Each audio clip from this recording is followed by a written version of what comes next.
YouTube friends everywhere. Thanks for checking us out this evening and hanging out with us tonight. We are definitely looking forward to an interesting conversation about handheld radios. So we'll see. We've already got, holy cow, we've got 37 early bird check-ins tonight. Could be another record-setting log entry. We'll see how that plays out. I don't know, but it is nearly time to kick this thing into gear. So we'll do that. Let me see. There is a resemblance of the script. I think I need to have the actual script. So let me just do this, and it is time. So let's go. Good evening, and welcome to the North Georgia GMRS Regional Net. I'll be working off the flagship 675 repeater this evening, and we are linked in with the following machines. We have the Lookout Mountain machine, Somerville, Noonan, McDonough, Crawford, Columbus, Moreland, Zebulon, the Jersey repeater, and we have the Zello mobile users group linked in tonight. So our RF coverage this evening is approximately 31,000 square miles. But with the magic of the internet, we are worldwide. And seeing a lot of buffering here. I'm not sure why. It looks like, see if that helps. It doesn't look like it's going to. So we're going to just go ahead and carry on. That's unfortunate. I really wish that the live stream would perform better than it does. We have some changes to make here in the studio that I think will get us back to that performance that we've been having. But as the configuration is right now, I just can't do any more than this. So back to our script here. Tonight's RF coverage is approximately 31,000 square miles. But with the wonders of the internet, our actual coverage is worldwide. We have check-ins tonight from Michigan and from all points around the country and potentially around the globe. So, any place that you have a cellular connection, you should be able to use Zello to check in. Excuse me. Boy, that snuck up on me. This net takes place every Thursday evening at 7:30 p.m. I'd like to thank everyone who has made the North Georgia GMRS the most expansive and active GMRS network in the country. Your net control tonight is Atlanta 946, WQIR 514. My name is Justin, and I'm located right here at Studio B in Woodstock, Georgia. On the net, you can talk about your day's activities, radio equipment, or anything you think we'd like to hear. This is a family-based network, so we encourage you to get your family involved. Once the floor is open, it is permissible to address other members of the net by their name or tactical unit number. Your FCC call sign is only required when you sign in and sign out of the net. At this time, I'm going to acknowledge all of our early check-ins, so hang on for that ride.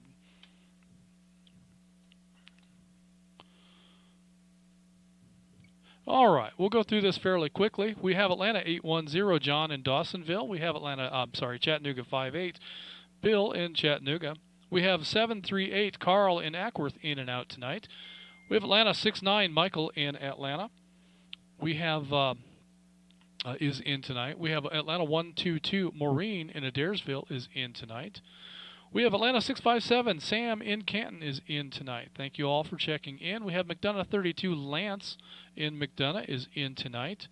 We have Atlanta 253, Donald in Blairsville, in and out tonight. Thank you, Donald. We have McDonough 22, Tim from Stockbridge checking in tonight. Atlanta 57, Andrew from baseball practice somewhere in Holly Springs is in tonight. Atlanta 780, Houston. We know where he's at now. He's in Powder Springs tonight.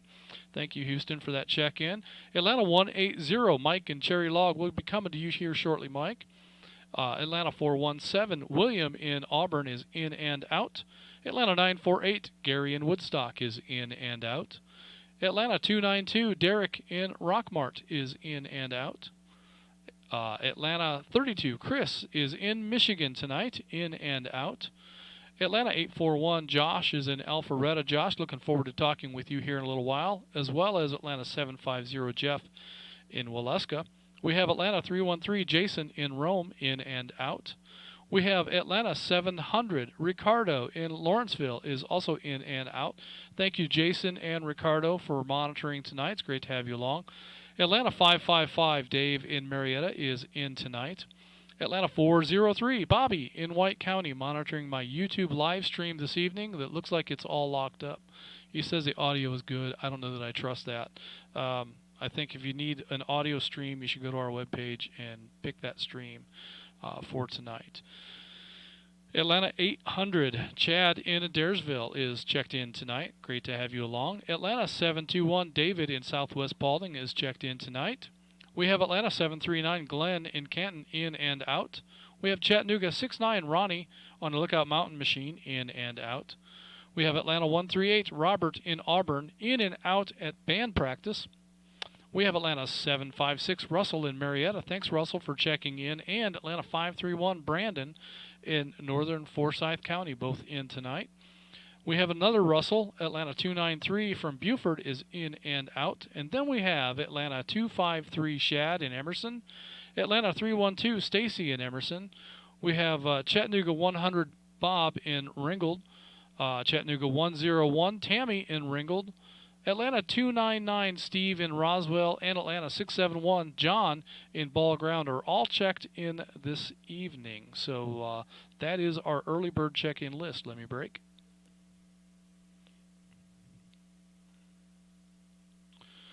So I want to thank everyone who's taken the time to make the early bird roster. And now we're going to take our regular check-ins. But instead of going through the usual list of flagship and so on and so forth, we're just going to open it up to any repeater anywhere. So we're looking for first-time check-ins, visitors to the area, guests. This would be anyone who has a GMRS license but is not a member of North Georgia GMRS. You're welcome to check in using your call sign and indicate that you are a guest.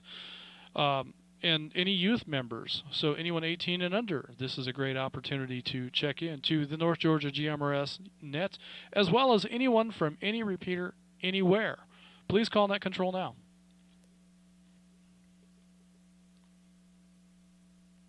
This is WRNB 798, Andre in Winder, a visitor.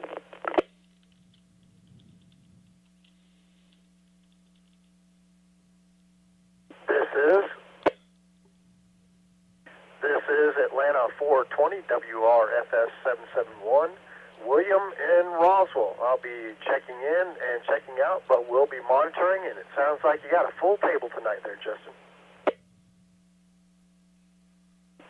This is WRNC 885, Atlanta 770, James from Ackworth, checking in.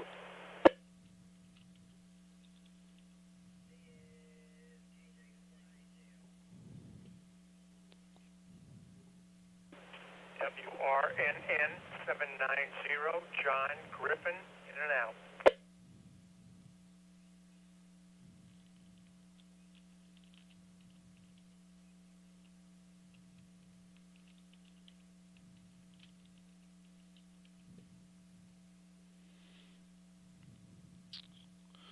All right, let me go ahead and acknowledge what we have, and we'll pick it up from there. So let's see, where was I? It looks like we have WRNV 798, Andre in Winder. Andre, I've got your name spelled incorrectly in a log, but I'll fix that here in a minute. I think the autocorrect may have gotten me. And this sounds like your first check-in, Andre, so looking forward to talking with you. The net could run long, so be aware of that, but I'd love to get you on the air and hear your comments. Atlanta 420, William in Roswell. William, I've got you in and out tonight. Atlanta 770, James in Ackworth. I've got you in the log. Looking forward to chatting with you. And we have, I think I got the call sign right, WRNN 790, John in Griffin as a guest this evening. In and out. John, I'm glad to have you along, and thanks for monitoring this evening. It's great to have you in the log, and one of these days I'd love to catch up with you. Any additional check-ins? North Georgia GMRS, net control standing by.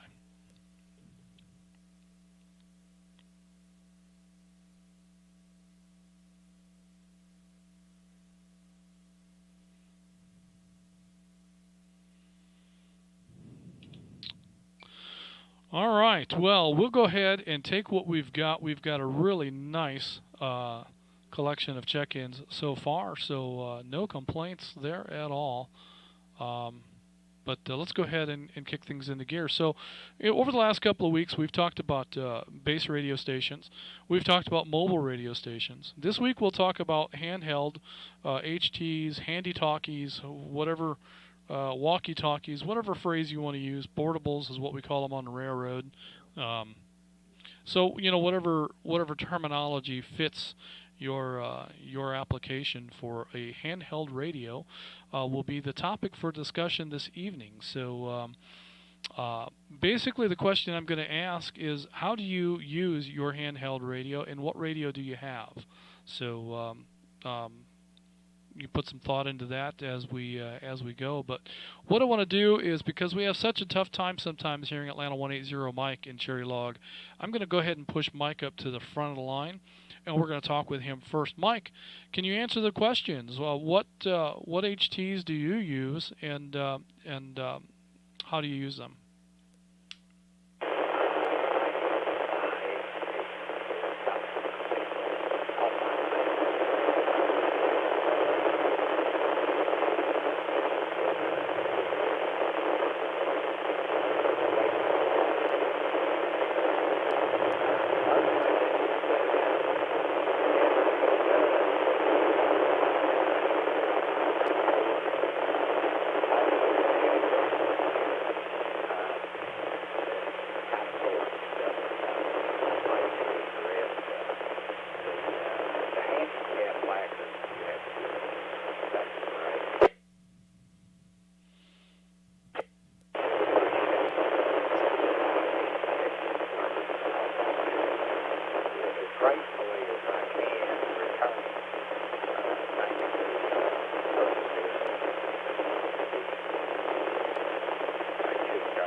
All right, Mike, we must have waited too long, because that was really tough to copy any of that. Out of that, I heard you make comments about a couple of tower monkeys, so I'm imagining that you were trying to give accolades to the work group from last week, and that was a pretty impressive day. I'll tell you, my biggest impression was how well those large frames were rigged, and how gracefully we were able to control them coming down. Those were big and unwieldy, and they came down under full control without any kind of problem in terms of them trying to whip one way or another. We were able to maneuver them up and over and around guy wires, and that was very impressive stuff. And that's all thanks to the way that they were rigged, and a well thought out and well executed plan. So appreciate your sentiments there, Mike, and appreciate your help that day. Wish that we were able to hear you a little bit better, but unfortunately, we're just washed up in noise with your signal there. So hopefully we'll get Flagship and Blue Ridge linked with that microwave connection, and we'll be able to bring the Blue Ridge machine in and get you in here strong and regular very, very soon. I'm very anxious to see that happen. I want to also jump ahead to Chattanooga 100 Bob in Ringgold. And Bob, do you have an HT, and how do you use it? Thank you, Justin. Yeah, I wanted to make a couple other comments first, and then I'll talk about the HT that we get and work with. And I've got a couple at the moment. The Ocean, and I know Justin, that the final N is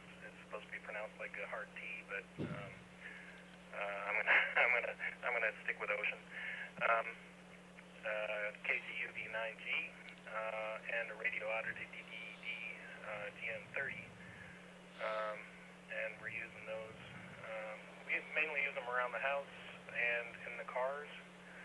I do have a mobile radio in the car now, but mainly use them around the house. I'm going to break. And in the cars. And an HT, like most radios, is probably 90% antenna. So I just want to make a couple comments about a couple antennas I've tried. I've heard everybody raving about the Smiley 5/8. So I tried it, and actually found it not to be as helpful as the Nagoya half-wave 771 in a couple places. I've gotten through with the 771 where the Smiley has failed me. So I just wanted to put that out there to see if anybody has any comments about that later in the net. And I'll leave it at that for now. If you got any questions, I'd be happy to elaborate. Over.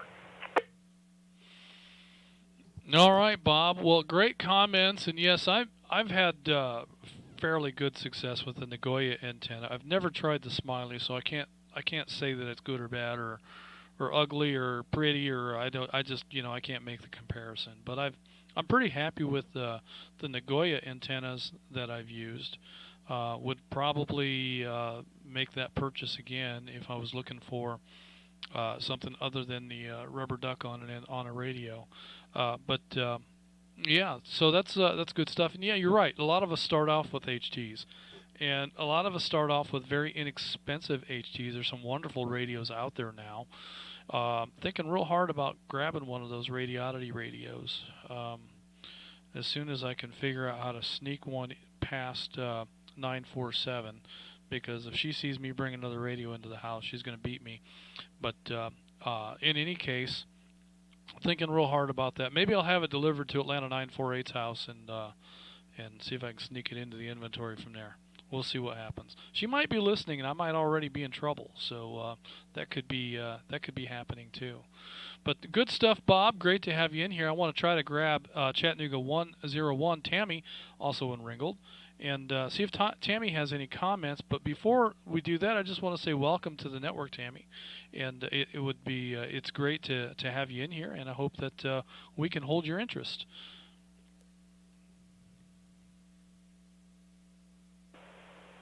This is Tammy.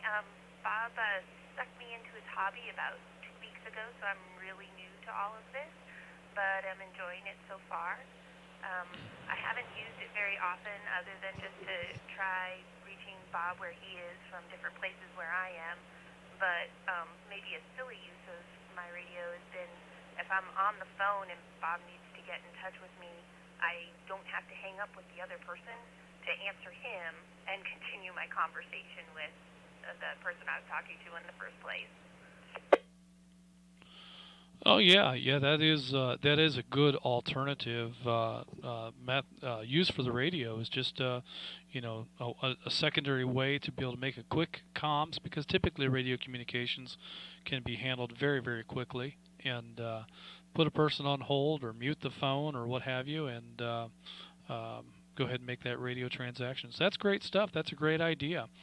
And one thing that I'd like to warn you about, Tammy, because when we were brand new to GMRS, and I mean we were brand new, back in those days the net happened each weeknight. And so we would tune in a radio in the evening and stand in the driveway and toss the ball across the yard for the dog to chase and bring it back to us. And while we're doing that, we would listen to the net.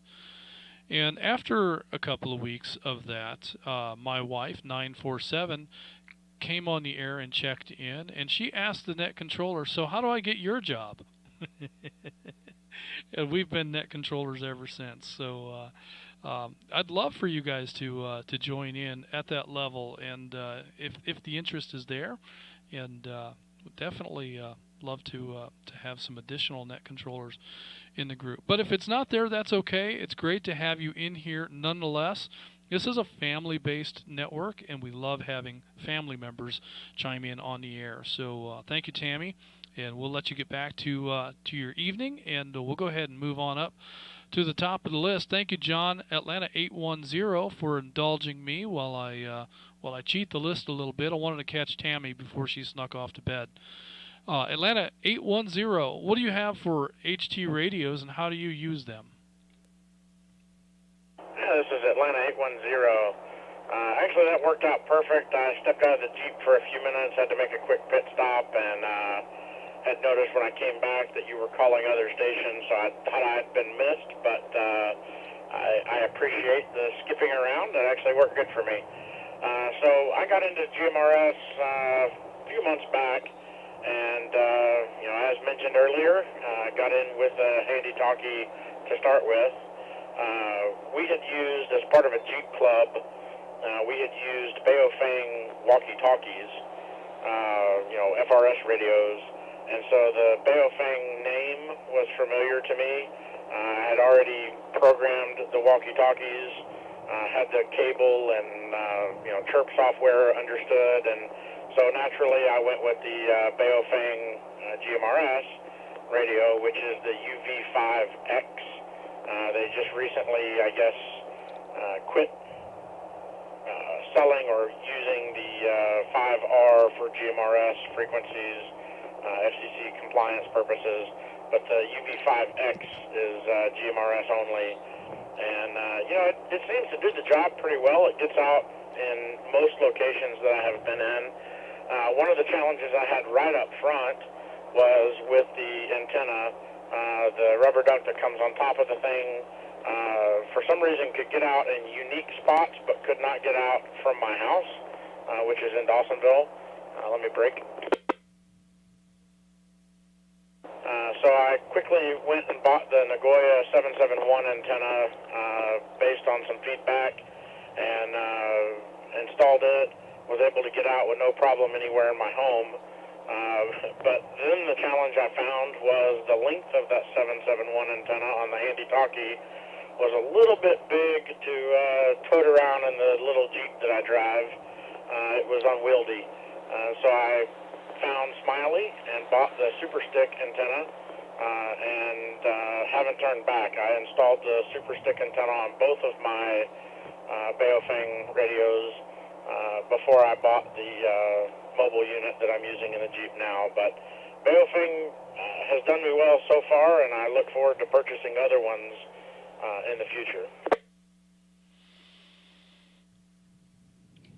And that is the radio of choice for many new GMRS users. I have a BTEC. I've got a Baofeng. I've given several of the BTEC and Baofeng radios away over the years. I've got a collection of ICOM radios that I don't use that much because they're older radios, and the batteries, I have trouble keeping the batteries,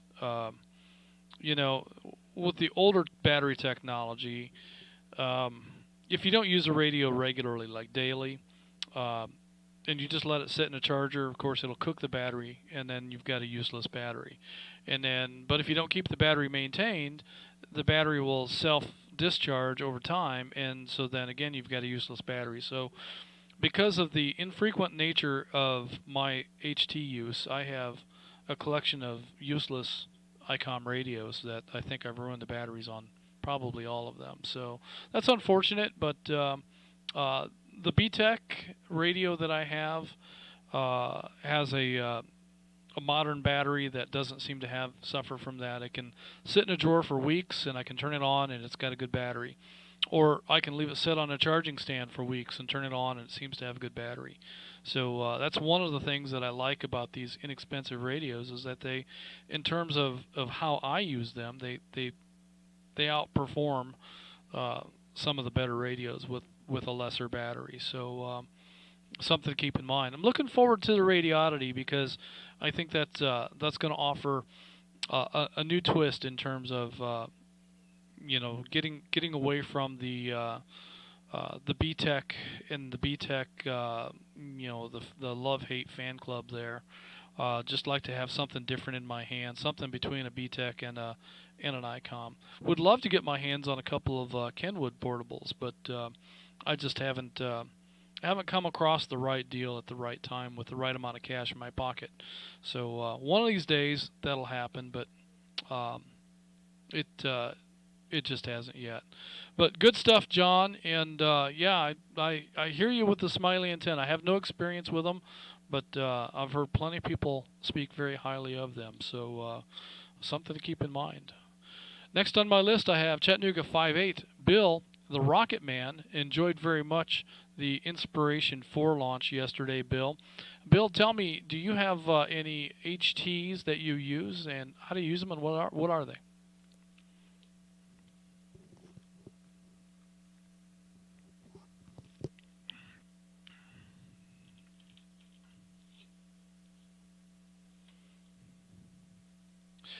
All right. Well, Bill must have checked in and out, and I missed it. That happens.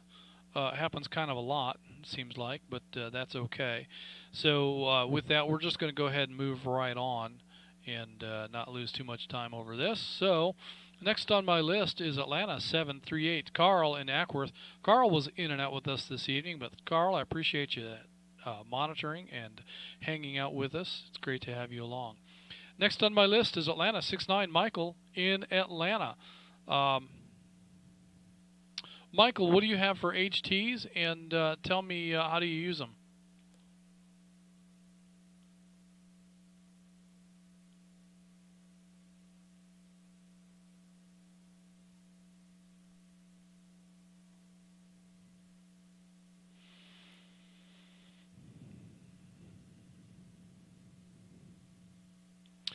Okay, no response from Michael, so just want to peek around the corner there, make sure my radio is actually putting some heat out. Looks like it is.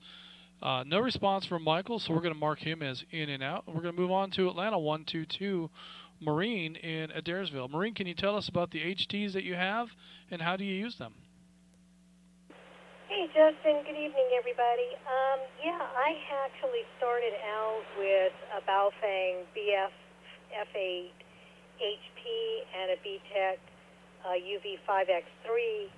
Did not use them for GMRS in case there's any hams out there, but I got interested in the radio using just listening in and scanning, and then heard Not a Rubicon, good old Randy out there, and he was doing a discussion on Radioddity GM30, and I absolutely love this machine. It has been so easy to use. We've used it in Simplex. I'm using it with the grandkids, and I use it actually to get on the net. I've actually got a Son or an Ocean, I guess some people call it, KG1000G in my car that I still haven't done a repeater.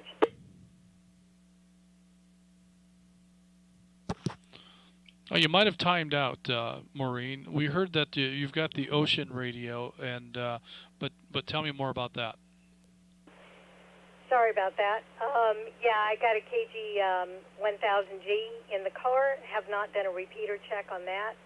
Looking forward to getting a second tax sign so that we can have a home base out of at least one of the handhelds and use that for our travels as well. Excellent stuff. Yes, and it's my understanding that the walks on or ocean, however you say, it's my understanding that we're all pronouncing the name wrong, and you have to pronounce that with the last letter. The N at the end is pronounced with a sharp T. So say that in your mind. Don't say it on the air. But thank you for that, Maureen, and we'll see if that joke gets any more traction this time around. It didn't make much ground the last time I used it, so we'll see how that plays. Atlanta 657, Sam in Canton. Can you tell me about your HTs and how you use them? Hey, hello, Ned. Hello, Justin. How you doing? I had the Ready Oddity GM30, like Maureen over there does over in Daresville. The GM30, it's pretty good HT. I started out with the Baofengs, though, the UV5Rs. playing around with those because they're cheap. I probably have like a half dozen of those suckers laying around here. So those two radios, I did pick up a Retevis RT3S or something like that, but that's a DMR radio, so it's not a licensed GMRS. So, yep. As far as the only thing I really got that's an HT that's legal for GMRS and is repeater capable is the Radioddity GM30 there. Yeah. That Radioddity GM30, like I say, that's one I want to put my hands on and get to know that radio a little bit better and play around with it. But so what was the DMR radio you were talking about? Yeah, it's a RT3S, I believe. You can do GMRS on there, and it's open for this frequency in there, but I don't think it's licensed for that. I'm pretty sure it's not. And I'd got my ham license about a month ago, so I was playing around with DMR. I got to hit TIM123 on there. I know he does that too. So I'm just starting to play around with that. But that's a pretty decent radio. It's a little bit better quality than the GM30. GM30s the prices are pretty good on those. They're pretty cheap. So, but good radios though. Very nice. The Retevis. So is that? Do you know if that's a Part 90 radio? Because Part 90 radios are allowed on our network. Yeah, I need to look at that. Actually, I need to research it a little bit. I know I can definitely get the repeater on there, and the other GMRS frequencies plus some Helm frequencies on there also. But I'm just mostly been using it just for DMR, really, just to play around with that. But yeah, I need to research it. It's not, compared to like Bofang, it's not quite as dodgy, I would say, right? They're probably a little more, they conform a little bit more, I would think. But I'll double check that though.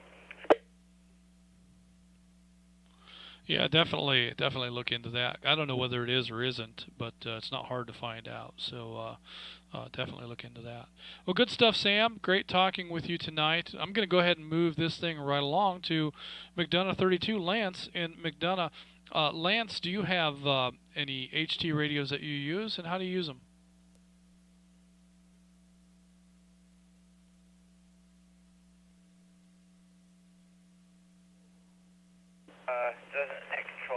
Can you hear me all right? I'm just making sure. This is McDonough 32, WRMH 523. Indeed, we've got you in here.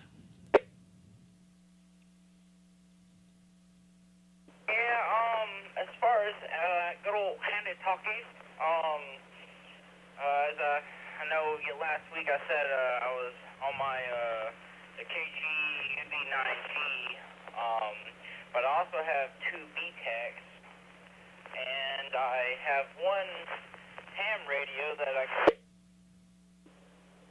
did twice, and it's the thing, man, what is this model? I think it's the BS8, or it's the 8-watt model. And so, as far as my mobiles go, I have the Kenwood, the KG1000 from Ocean, or however you said that, that they pronounced it.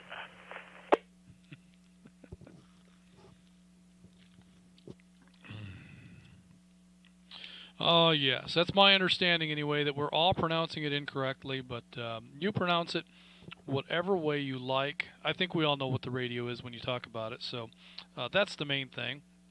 The 11 different ways that it gets pronounced all equate to the same Chinesium. So, yeah, we know what it is, and it appears to be a pretty decent competitor in the marketplace. So that's good stuff. I've not heard anybody have one that shows up blown up or fails right out of the box or within a short term. So I don't think anybody's had them for long term, but it'll be interesting to see how they hold up over time.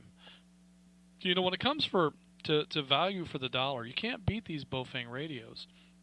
They're just in terms of that value, it's a heck of a lot of radio for just a little bit of money. And then for just a little bit more money, you can get into these Radioddity radios.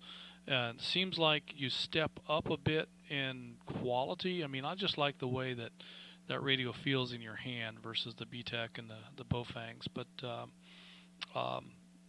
maybe I haven't had one yet, and I don't think they've been out all that long, so we may find that they're not as good. But this sure is a heck of a good value in terms of value for your dollar when you buy into these inexpensive Baofeng and BTEC radios. But yeah, I'm excited about the Radiodity radio. So, and I don't know that I'm not even looking at the Ocean radio.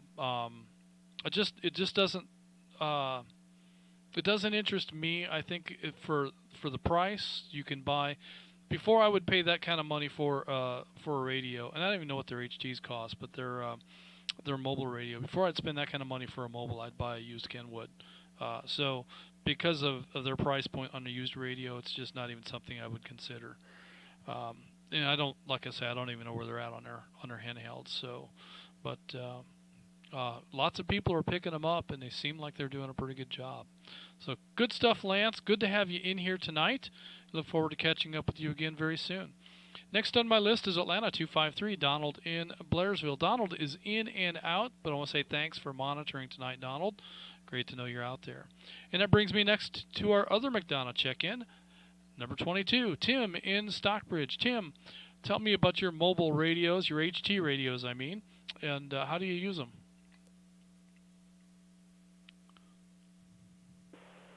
Well, Justin, this is McDonough 22. I use them to talk to you and the folks on the net here mostly. As you know, I started out with the BTEC V1 and still have it and use it. Have the Kenwood in the car, but recently latched on to one of the Radiodity GM30s, and that's what I'm talking on right now.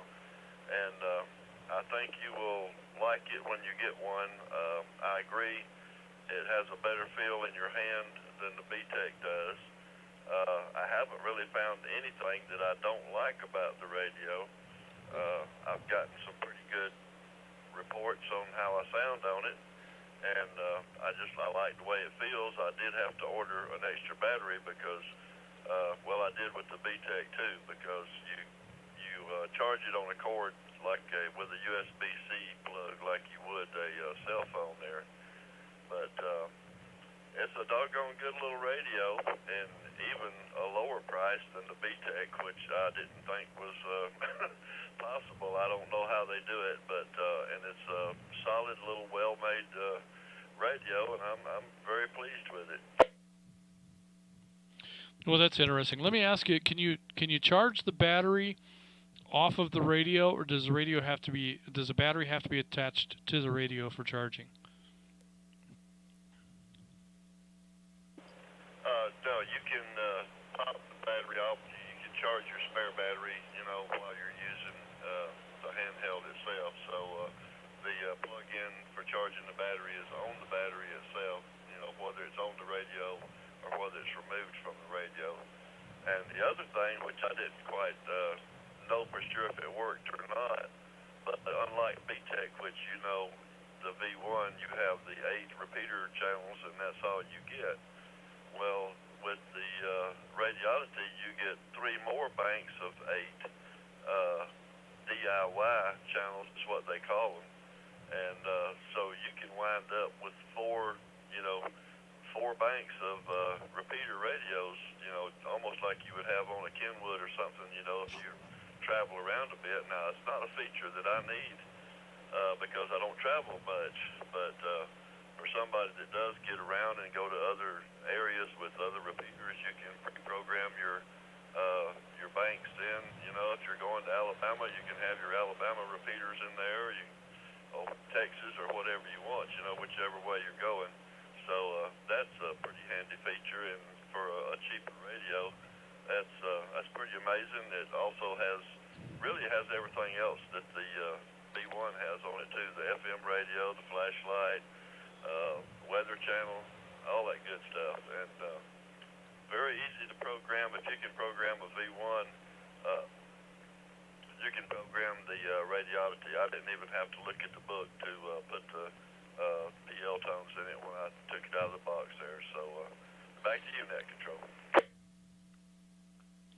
I still don't know how to put the tones in my B-Tech. I have to go find one of those Tim Barrett posts with the step-by-step instructions if I ever want to do that. I know that stuff's in the book, and I've even looked it up for other people. And screenshot pages out of the manual from a PDF that I've downloaded. That this is what the book says. This is how you do it. I've given those instructions, but you put one of those radios in my hand and ask me to put a PL tone in it, it ain't going to get done. I'll just hand it to you. But that's exciting stuff with the Radiodity radio. You've told me a couple of things that I didn't know, and so that's good stuff. So that makes me even more motivated to track down one or more of those radios, as long as 947 doesn't catch me. So good stuff, Tim. I appreciate that. And one thing that you're talking about, the way the radio feels in your hand, and I've got a couple of microphones around here. I don't think I have any that I can reach from here, but I have a couple of Kenwood radio microphones around here they're very large, and they are very heavy. They feel like they're just rock solid instruments. And they really have an impressive feel about them. It's kind of the thing that if you let it hang from its cord, it's probably going to damage the cord because it's heavy enough to do that. And I had one of those microphones in 947's vehicle, and we don't really have a good place to put a mic clip in there. She won't let me drill any holes, so it has to be factory. And so the place that we were putting the microphone, it would bounce off of and end up on the floor and various places. And at one point, I picked up her microphone, and there's something rattling inside there. And I thought, what on earth has happened to this microphone? So we changed it out with a cheap microphone, a lightweight, plasticky, feels like it's hollow, has no mass to it. Seems like it sounds okay, but it's definitely not that big, heavy, chunky microphone that I like so well. Well, I took that microphone apart and found the thing that was rattling inside of the microphone were two big pieces of steel that are just weights. They're just steel weights in there. They're not even shielding. They're just weights. And the plastic where the weights are screwed into the body of the microphone had broken off. And so the only way to make a repair was to either glue the weights back into place or reassemble the microphone without the weights in there at all. And either way that you would approach it probably wouldn't have any impact on the quality of the sound of the microphone, just the way that the microphone feels in your hand. So because I like that feel in your hand, I glued those weights back into place and then screwed the microphone cover back down, and and that microphone's in my truck now. So that feel, how a radio feels in your hand, can make a big difference. And it could boil down to, Tim, I don't know, I've not taken one apart, but they might just have put a piece of steel on the back of it to give it some more mass, make us think that we're holding something more substantial than it really is. I don't know. We'll have to find out. But we're going to find out about some interesting HTs here in just a moment when we talk with Atlanta 5-7 Andrew in Holly Springs. Andrew, do you even have a Bofang?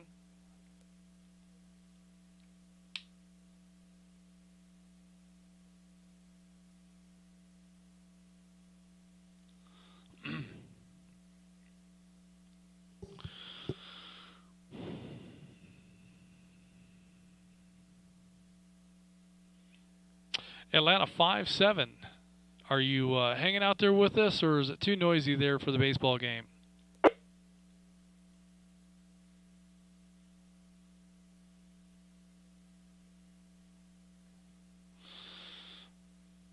No, all right, we're going to go ahead and move on past Andrew. I'm a little disappointed. I was looking forward to hearing his thoughts on HTs because he's probably got, if I were to bet, he's probably got a couple of Motorola HTs that he's using, Part 90 radios, and be curious to hear what his thoughts were with regards to that. But we'll move on to Atlanta 780 Houston in Powder Springs. Houston, can you tell me what you use for handy talkies, and what are they? Hi, good evening, Justin. Good evening to the rest of the net. Yes, sir. I use them every now and then when I'm in someone else's vehicle that does not have a radio. I'll carry one with me. I've got the BTEG V1, of course. I think everybody's tried one of them. I've got some ICOM F4s and Motorola CP1250 or CP200 and some of the 1250s. And have several of the old 300 and 600 and 1000s I used to call bricks. But they're good radios. They're just too heavy to tote around. If I go anywhere, I usually take the Motorola 1250 with me.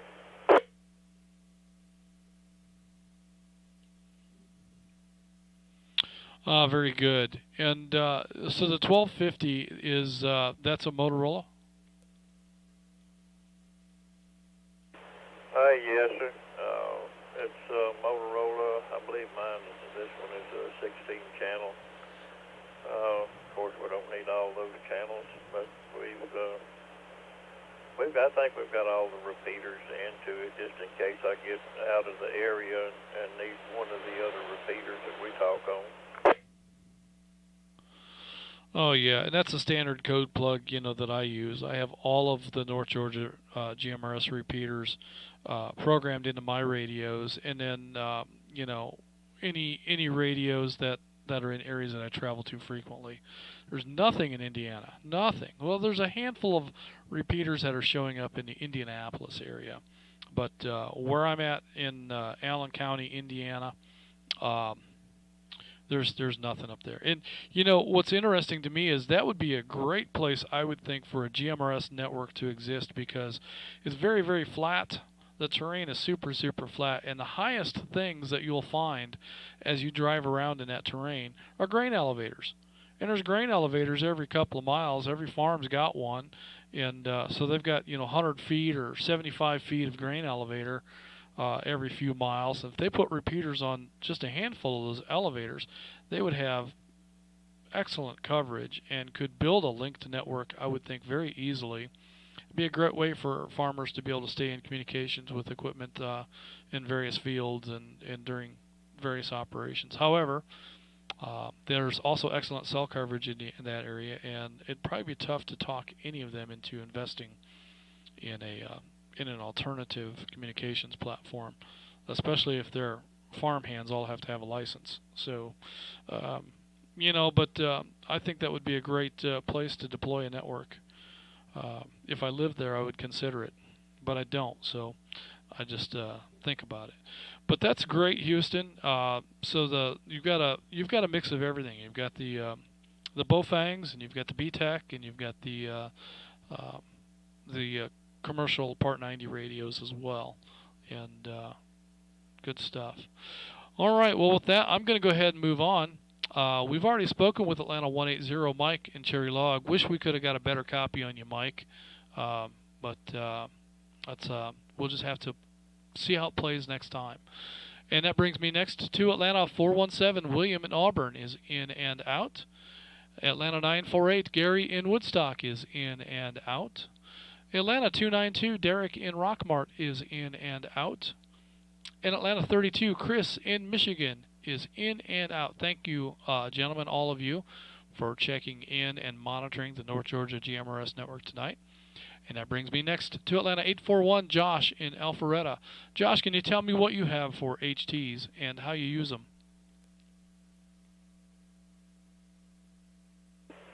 Yeah, I'm using Ocean KG805G HT, and basically just keep it with me anytime I'm not in the car with the mobile.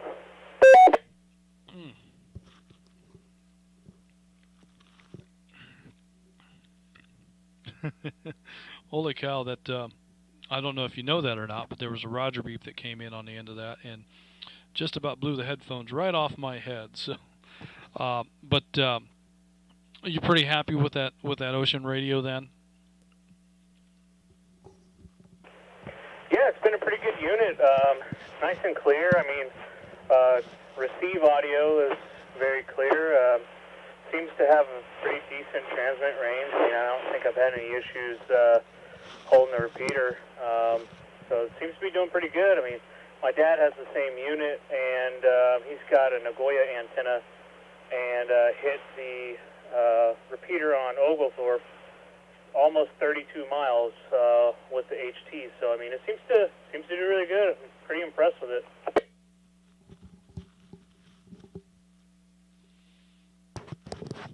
Well, good stuff. Yes, and I'm hearing more and more people talk highly of that radio. So that's good. It's good that we, not that long ago, you didn't have that many options. They're just in terms of what was available for GMRS. It was you could get the Midlands, you could get the Bofang, or you could get a Part 90 radio, and that was really, there wasn't much else out there. So it's great that we're all of a sudden finding a variety of options. I really am pleased to know that these additional radios are out there.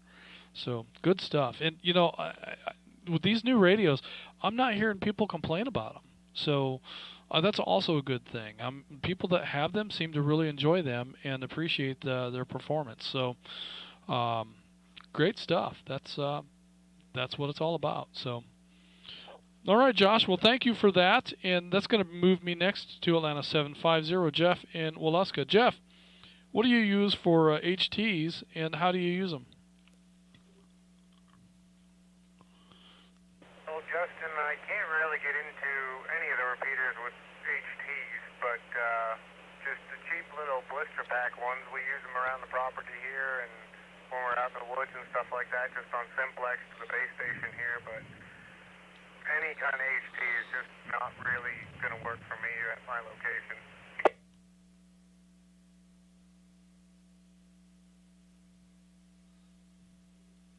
Yeah, I understand. And coverage can be an issue, but Simplex mode works as well. We've used Simplex on the HTs around the property a handful of times. However, it's really nice when you can just grab a radio, even if it's on the repeater, and know that you're going to be able to have comms while you're working on the property. And around here, I mean, my property isn't big enough to really warrant.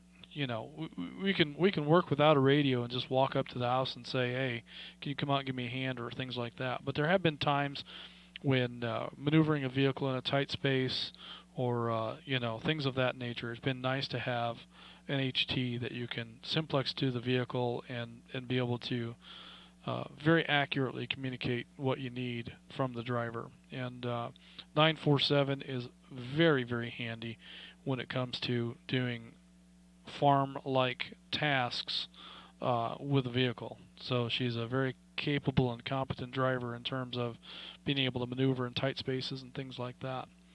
So good stuff. Yes, and I guess that's probably going to be a legitimate challenge. What about that? Doesn't the Cherokee County, don't they have a repeater up on Pine Log? Have you been able to get into that? Sir, I can get into that one fairly well with a handheld, but there's not that much traffic on it, and I don't use it that often, so yes, I can do it, but it's not really a go-to. I mean, North Georgia GMRS is my go-to, so gotta have more horsepower to get there. Yeah, I understand. So, and that makes sense. I was just thinking that if you needed to have, repeater level comms, on the property, because sometimes Simplex just doesn't get the job done, then that might be an option. Provided that you've got permission from their group to use that machine. I am registered on it. I've got a TAC number for it, but I have not once ever even tried to hit it. So I'm sure that I could, but I've never programmed the PL into any of my radios, and so I don't know. I get what you're saying. North Georgia GMRS is the go-to, and so that's absolutely the truth for me too. So, all right, Jeff, good stuff. Let's keep moving on. We've got Atlanta 313, Jason in Rome, in and out tonight. Thanks, Jason, for checking in. And also Atlanta 700, Ricardo in Lawrenceville. Ricardo, I've got you in log as in and out, but do you have any comments that you'd like to make? I'll go ahead and open up the floor for you for a moment if you have any comments at this time.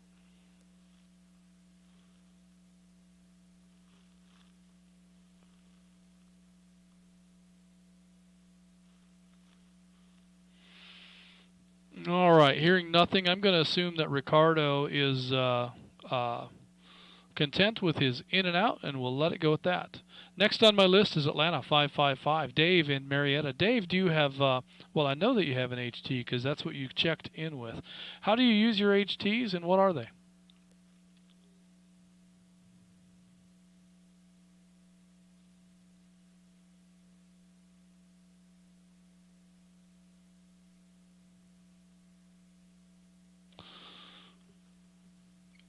All right. Well, I had a tough time copying Dave's check-in, and maybe he was in and out, and I just didn't hear it. So that's what we're going to assume at this time, and we'll just keep right on moving.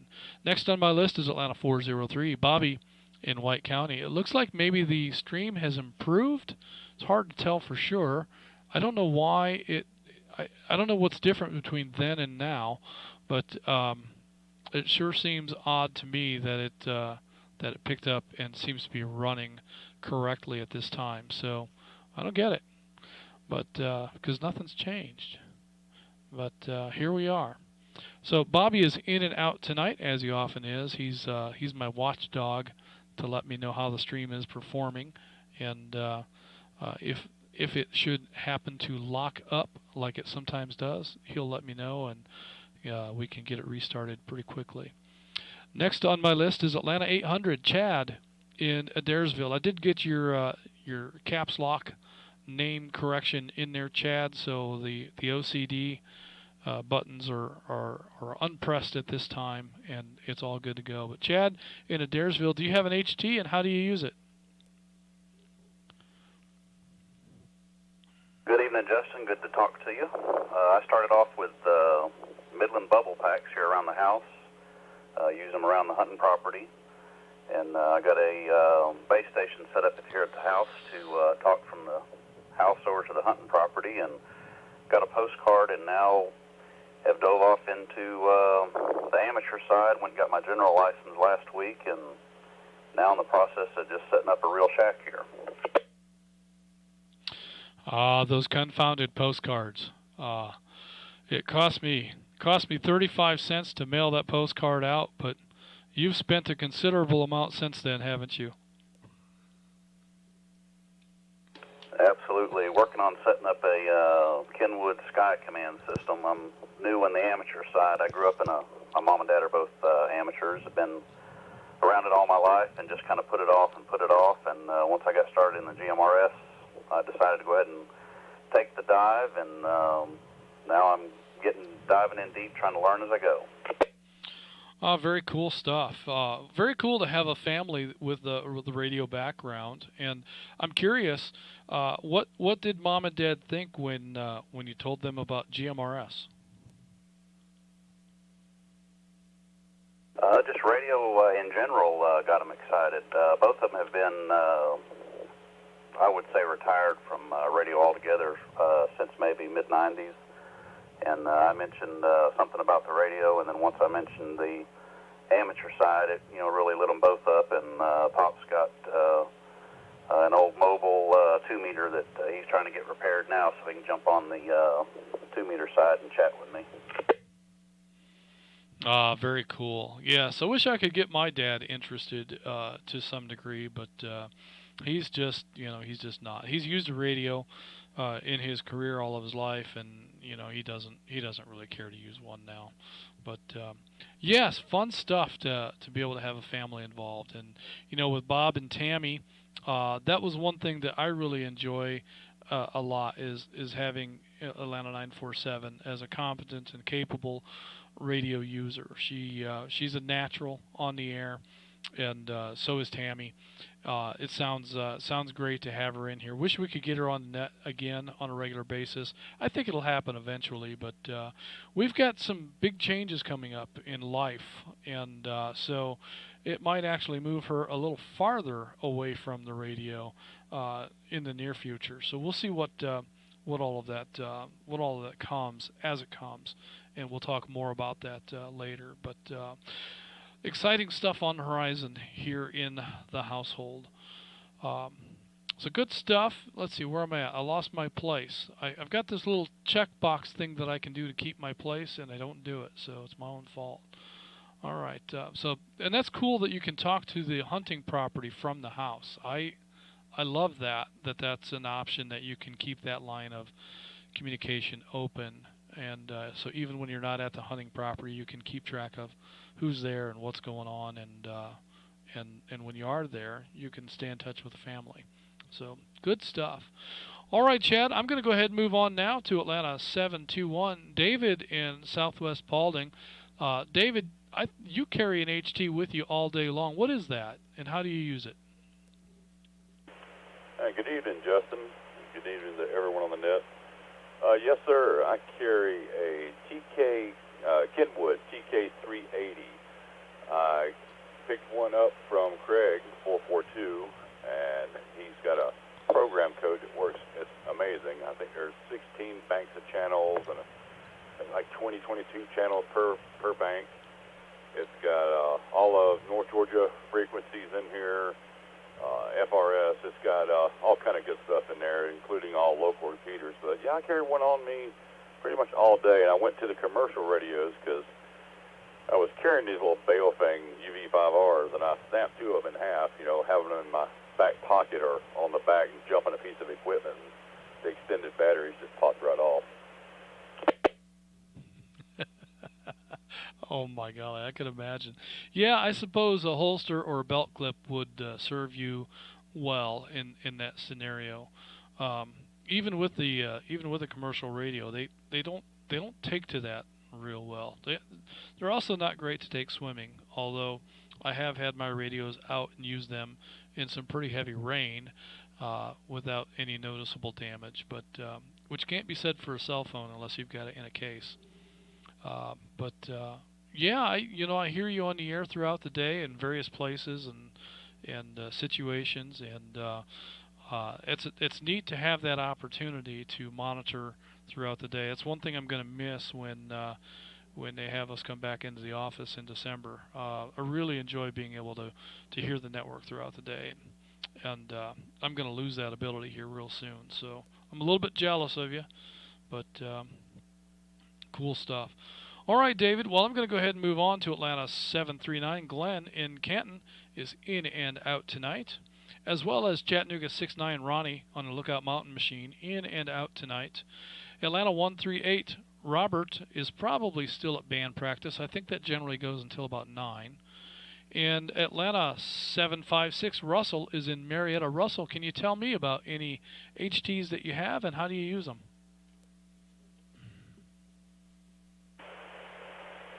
Thanks for having me on. So I have UV5R, a couple of those, and haven't used them a whole lot. Mostly they're sitting on the shelf. Soon after I got that, I got an Anytune 878, I believe it is, in hopes of being able to set that up with crossband repeat with another mobile radio. And that worked out all right, but really for my location, mobile radio is the way to go. So I'm actually sitting out on my back porch now with just 25-watt radio. I talked to you on the Gmrs. I found with the HTs that I can receive if I hold them just right from my location. I'm in a little bit of a hole, about 35 miles as the crow flies from the flagship repeater. The best way for me to get in there with a clean signal in people's fields or evening is just with a mobile radio. And, I probably would have liked to realize up front that the mobile radio is the way to go, because I've been able to pick up this mobile one for $100, 25-watt radio, and set it up on the back porch with an antenna. It's about the same cost that I bought my HT and my Handheld for. But thanks for having me on. Hope you all have a good night. Yeah, good stuff, Russell. And sure enough, the the mobile radios, when you're in a stationary position, they make fantastic base stations, and of course that's what I'm using here. So, but oddly enough, when we very first back in those days when 947 asked that net controller, it was Atlanta 36 Bill Holiday. So how do I get your job? The very first handful of times that she was a net controller, she did it with an HT, and it can be done. We generally don't encourage that because the HTs, we've got some marginal signals that are really hard to hear sometimes, and the HTs just don't pull those in. A good base station is just an important thing to have, because the last thing you want to have when you're a net controller is to have some kid in the neighborhood with his HT that's got a half a watt more power than yours does, or he's a half a mile closer to the repeater with the same power, being able to step over you and interfere or jam you while you're trying to be a net controller. So it's important to have a good, strong radio for that application. You want to be able to beat most of the other equipment that's out there that might interfere with you. And so that's why we run a 40-watt radio for net control from here in Woodstock, so that we can be sure that we've got a good, strong signal that hopefully will stand out above any interference that may attempt to come into play. And then, my daily, everyday radio is a TK880. It's a 25-watt radio with an Ed Fong antenna, the J-pole that Ed Fong puts out, and it's on about a 30-foot mast. So that radio seems to perform pretty well also in that configuration, and I consider that to be my standby or my backup net control radio. If something were to happen in the middle of a net, I would immediately switch over to that radio and try to continue on. So so the base radio or the mobile radio as a base is a great way to go in that application. And the HTs can be handy, around the property, like others have talked about, and definitely worth having. So, and it sounds to me like you have dabbled in ham radio as well. Do you have an amateur license?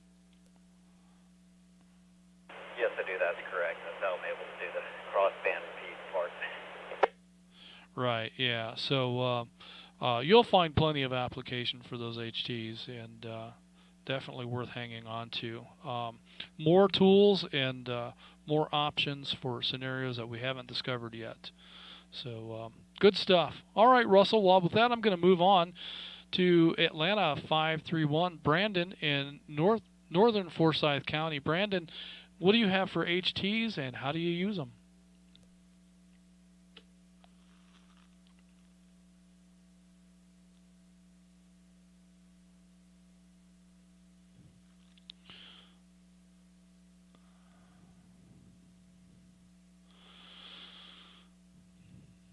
All right. Well, apparently Brandon wasn't able to stick with us this evening, or maybe he said he was in and out and I missed that. If that's the case, I'm sorry.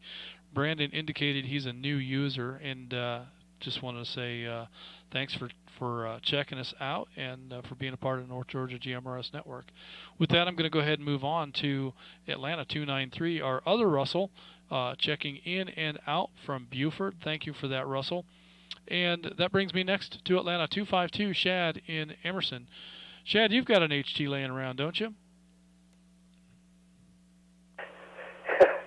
Yeah, Justin, we've got a few. We've got a pair of Palfungs, I think that's how you pronounce it, that are programmed to the North Georgia and repeaters. Also, we purchased a TK 3170 from ATL 442 in Ackworth that programmed it for us. It's a Kenwood. And also we have a pair of Samcons that we use for personal use just around the campground.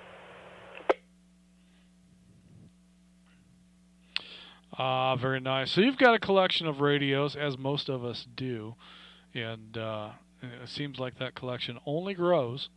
I don't know. I've got radios here that I probably should get rid of, but I don't know. I probably won't. They just add to the collection, and that's okay. I don't mind having them around.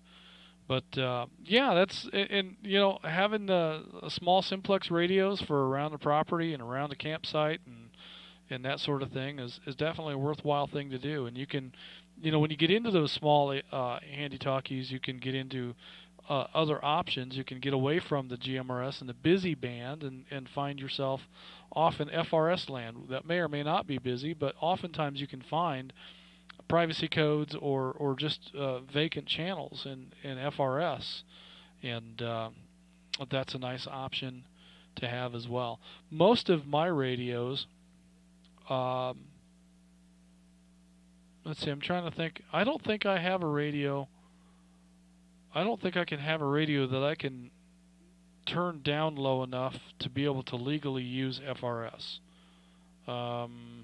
Well, the BTEC GMRS V1 does that. I think that's in the code plug in the firmware. That's probably the only radio that I can use for FRS. I have FRS frequencies in my mobile, and it's fun to scan around, especially when you're in town or when you're in a different town. It's fun to scan around and listen to all the stuff that's going on FRS. Restaurants and hotels and nursing homes, medical care facilities. You hear people talking about patients, and you think, how are they not violating HIPAA laws by broadcasting patients' names and test results and things like that, over an unencrypted radio path? But they do it. I hear them do it all the time, and in various places. So I don't know if they're in violation or not, but they are doing it. So good stuff, Shad. With that, I'm going to go ahead and move on to Atlanta 312. Stacy in Emerson. Stacy, I'm imagining that you're using the same HTs that Shad is? That is correct. And the only thing I do is pick it up and mash the button. That's all his. Pick it up and mash the button. That's all you need to do. That gets you on the air, and that is the most important thing. So congratulations on accomplishing that, which is something that the vast majority of people around us are unable to do, or unwilling to do, or unknowledgeable in doing. So you have placed yourself in a class above, and congratulations for that. Stacy, do you have anything else that you want to talk about tonight?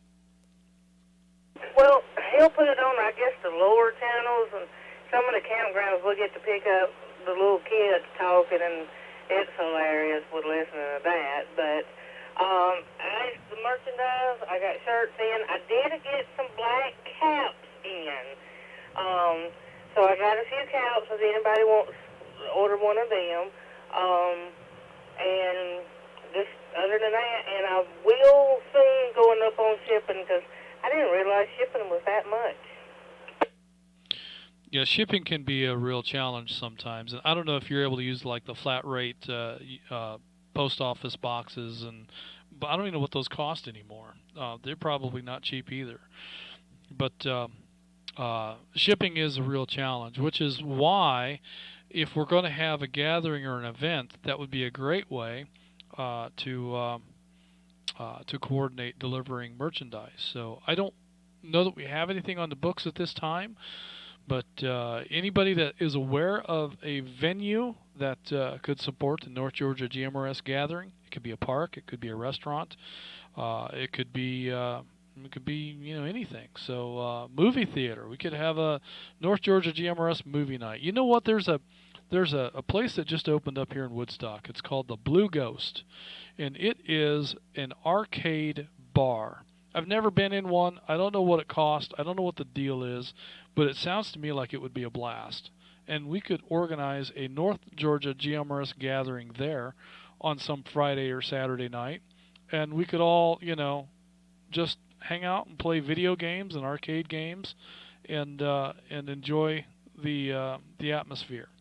And if it gets to be too much, we can always sneak out into the parking lot and enjoy some conversation out there as well. So that's something that can be done. Somebody just needs to organize the event. Andrew, if you're listening, and I believe you are. And speaking of Andrew and whether or not he's listening, I sure would like to know about his HTs. So Atlanta 5-7, if you're hanging out there with us, let's go ahead and go back to you and see if you can tell me what HTs you have and how you use them. Good evening, Justin, and everyone on the net. Sorry, I ended up being in the car, and I was in a vehicle that does not have a mobile. What? So, yeah, I didn't have a way to get back in there. That's crazy. But, yeah, HTs, goodness. I got a plethora of them. Plethora. Most of them are Motorola's, and I have a kind of newfound love affair with a radio, and I'll get to that in 1 second. And it is an HT. But, yeah, from the Motorola HT1000, kind of leaping up to the MTS series, then to the XTS series, I have all of those, and I enjoy them. They're all great radios. Some of them can be used as a weapon also because they are just so, strong, durable, heavy. You could just swing that thing around and hit somebody with it if you had to. But my newest little kind of love affair with a radio is actually a Harris radio. It's a Harris Unity XG100P.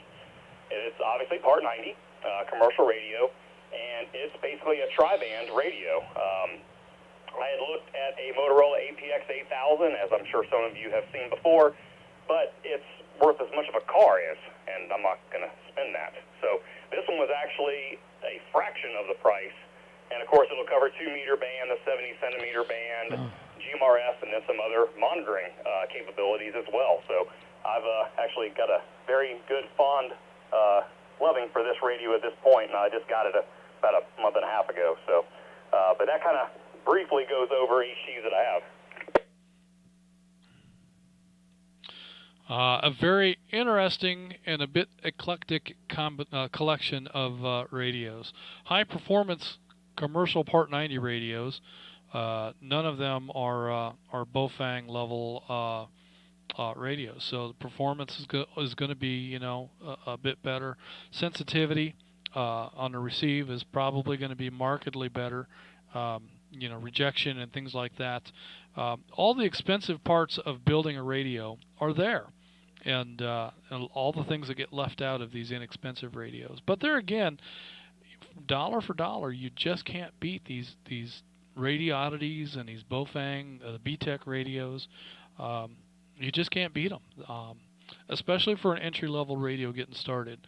Andrew has a passion for high-quality radios, and he's got a collection of them. So Harris is a brand that we probably don't encounter very often in an amateur atmosphere.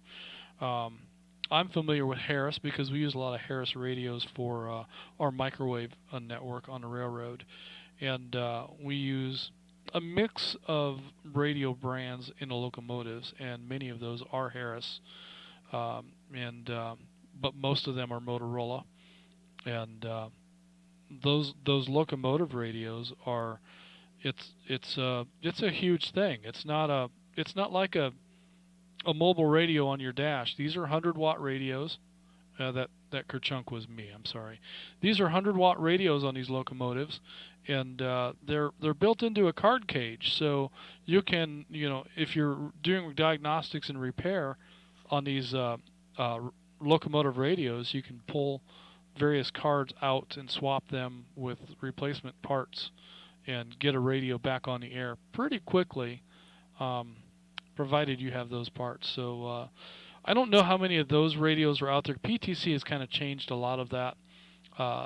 Positive train control on these newer locomotives has kind of forced some modernization in the way of how things are installed in a locomotive. So there is a cabinet in these locomotives that have all kinds of electronics in them. These locomotives, the new locomotives, will have multiple GPS receivers. I think they have 8 of them on there for hyper accurate GPS locating, down to inches. And we have to very hyper accurately locate all of our wayside devices down to inches, so that we can very accurately know the position of this equipment as it's moving around on the network. And yeah, Harris radios were big in locomotives at one time. I don't know what's in there these days. It's been 15 years since I've been on a locomotive. So, and it was at that time it wasn't even running. It was just parked in a shop with a set of stairs on one end and another set of stairs on the other end, and it was a display piece that they were letting anybody and everybody go through. So, I don't get on locomotives. I stay away from the tracks as much as I can. But good stuff, Andrew. Glad we were able to get you in here. So let's go ahead and get back into our list. And I think next we have Atlanta 299, Steve in Roswell. Steve, do you have any HTs you'd like to talk about, and how do you use them? Well, hello, Justin, and everybody else out there. I'm kind of light on the HTs. I don't use HTs that much. When I first got started in the radio, I got some bow things like most people. A couple of UV5Rs and a UV8. UV8's actually not a real bad radio. The modulation's a little bit low on it, but it's okay if you're working out in the yard and don't mind if something happens to it. As you know, I'm mostly into ham radio, and for that I use a Yaesu FT70 dual bander for that when I use that. But that's about it for that. You know, I have a lot of other radios, but not too much into the mobiles. Well, and I can completely get that. I think most of the radios that I have are either in the vehicles or here on the desk. Like I said, I do have a handful of HTs, but I very infrequently use them. So that's why I have battery problems with them.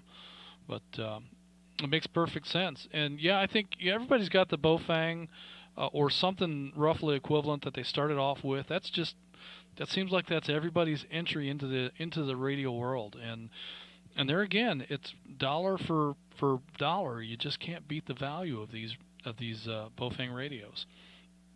And the Radiodity radios. That's that's on the GMRS side, that's actually cheaper than the GMRS V1. So great value in some of these radios, and a great way to get a new user in play. I had a handful of those BTEC radios that I'd collected early on, and when I would encounter somebody, a friend that I wanted to encourage to get into radio, I'd give them away.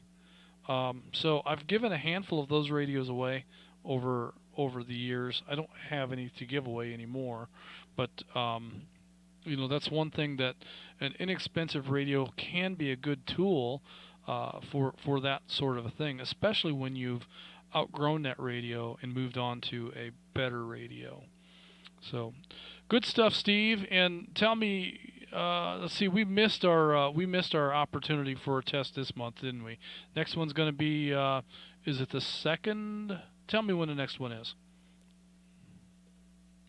We give, thanks for that, Justin. We give test the second Saturday of every month at Slopes Barbecue in Roswell for ham radio, for either new hams or upgrades, or all the way up to extra.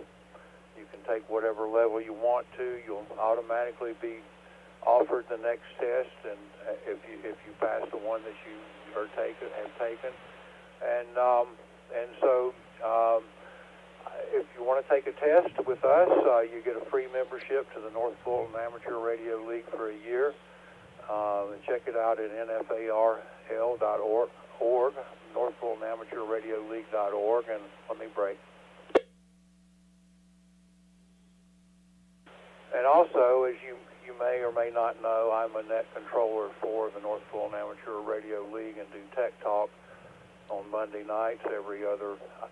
We do Tech Talk every Monday night. I do it every other Monday night, and also host CW Chat on Wednesday. So if any of you hams out there would like to check out Tech Talk and or come to the club meetings or anything like that, check out nfarl.org and feel free to check into the net. Maybe I'll talk to you Monday evening at 8:30.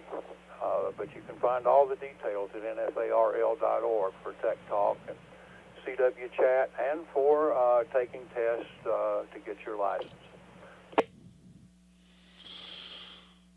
Good stuff, Steve. And yes, we do encourage North Georgia GMRS members to, if you're inclined, definitely pursue your amateur radio license. It's the next logical step.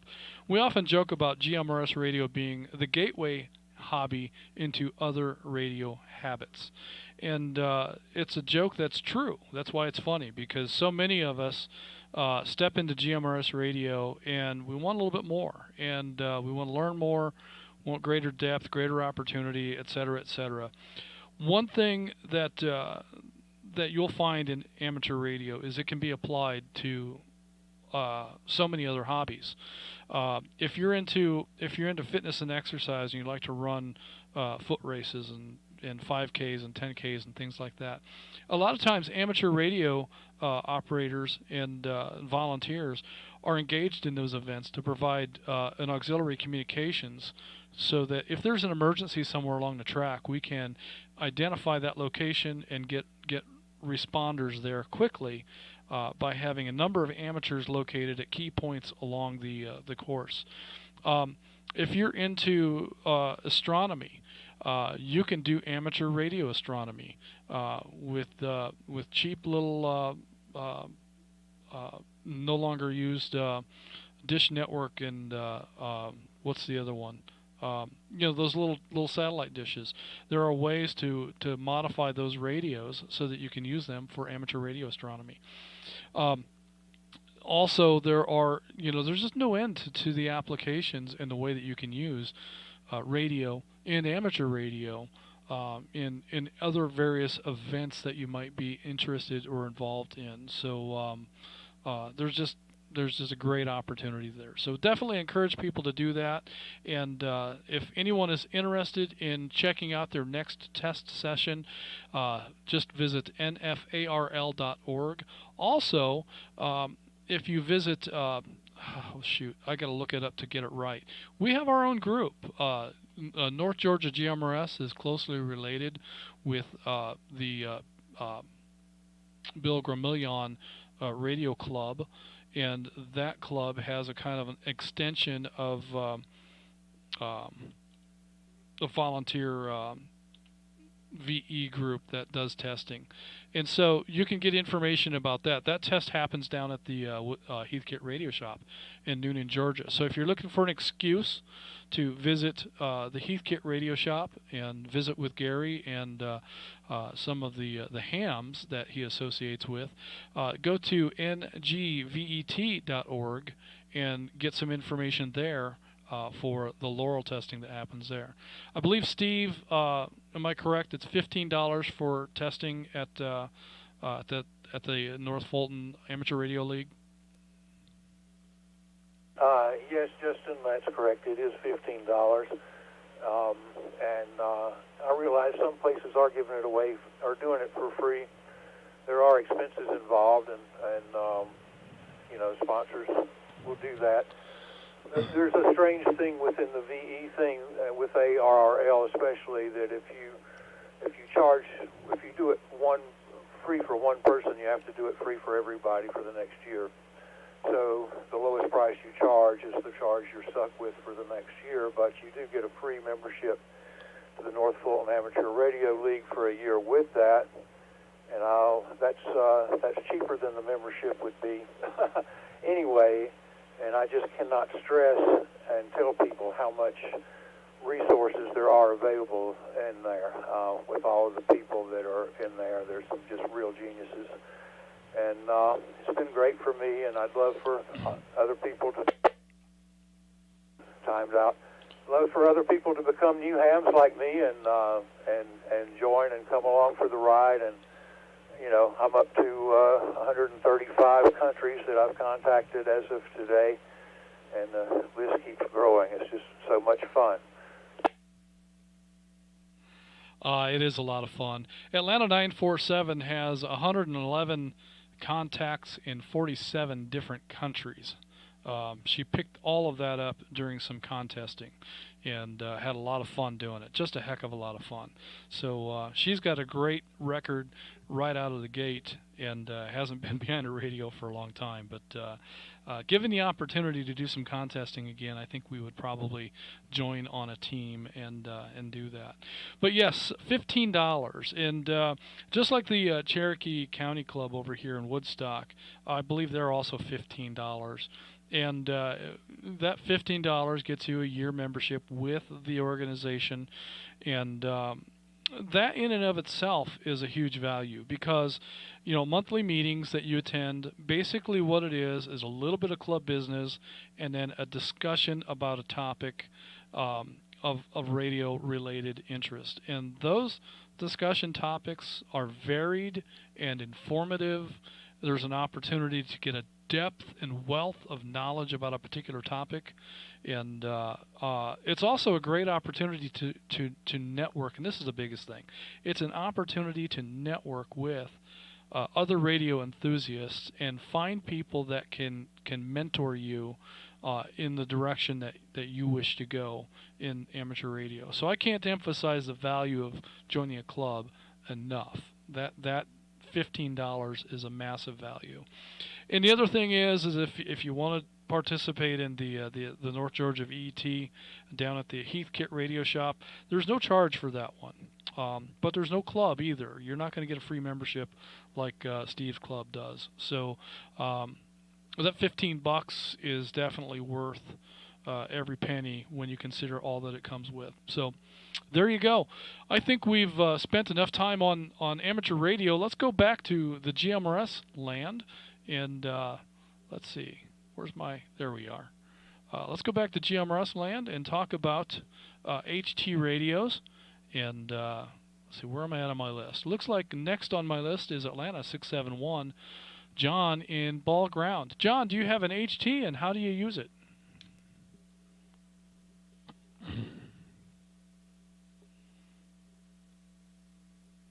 Justin, thank you very much.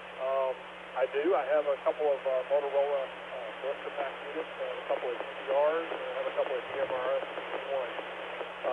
Mainly just using to talk around.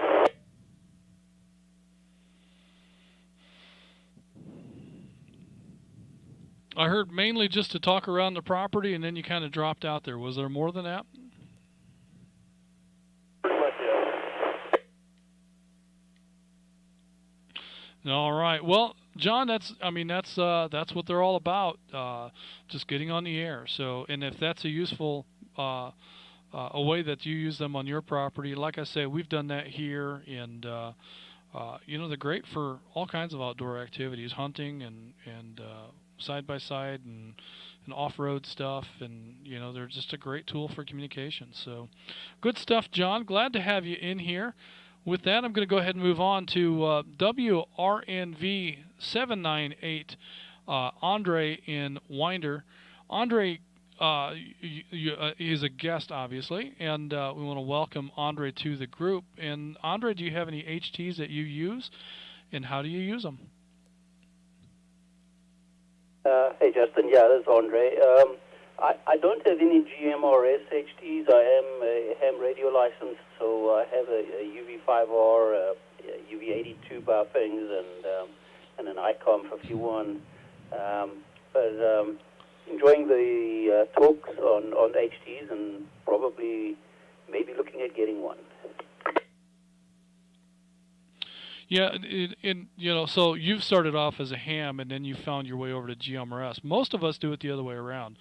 We start off in GMRS and then move on to getting our ham radio license. But that's excellent. And one of the things that I like to tell hams, that are curious about GMRS is it's a great way.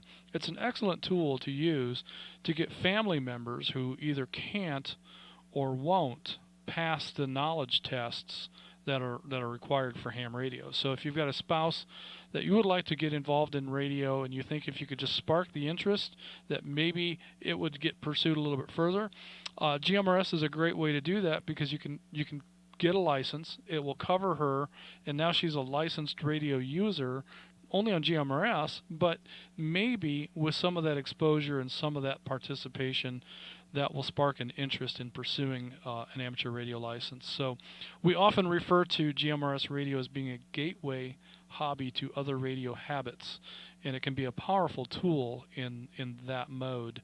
But you did it the other way around, and many people do. There's nothing wrong with that. I'm just curious, what inspired you to pursue a GMRS license? I think I like the idea of firstly being a local area and strong in the local area in terms of being able to communicate. Seems to be slightly better than what you can normally do with regular ham. So kind of like that was my motivation. Looking forward to getting more into it. Yes, this is it's a unique opportunity that we have in this area to have such a huge network with the linking that exists and the massive coverage that we have rivals most every other radio group in the United States, including ham radio groups. I don't know of anyone who has a larger network than we have as an amateur radio network or as a GMRS network. And we're growing. We're going to be adding some more repeaters this year, and it's just incredible the opportunity that we have living in this area to be able to access a network of this nature. It's something that many people around the country just simply don't have. And and it's an active network. You can enjoy traffic on the network throughout the day, most days, and you can go to amateur radio repeaters and hear crickets most of the day. So, good stuff. Glad to have you in here, Andre. Looking forward to having you hang out with us, and looking forward to hearing you on the air. Next on my list, I have Atlanta 420, William in Roswell. William is in and out with us this evening, so thank you, William, for checking in. And that brings me to Atlanta 770, James in Ackworth. James, do you have any HTs you'd like to talk about, and how do you use them? Thanks, Justin. This is James 770. First, I just want to say that I'm really enjoying being a part of the conversation tonight, and of course, I'm really enjoying being a part of this group, so it's just been terrific. I'm still really a new user. I just got started in early August. I have 2 HTs now.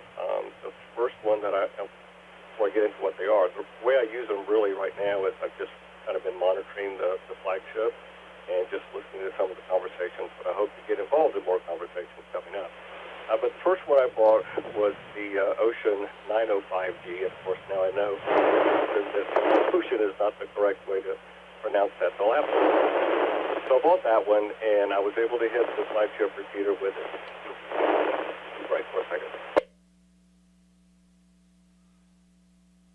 Okay, sorry about that.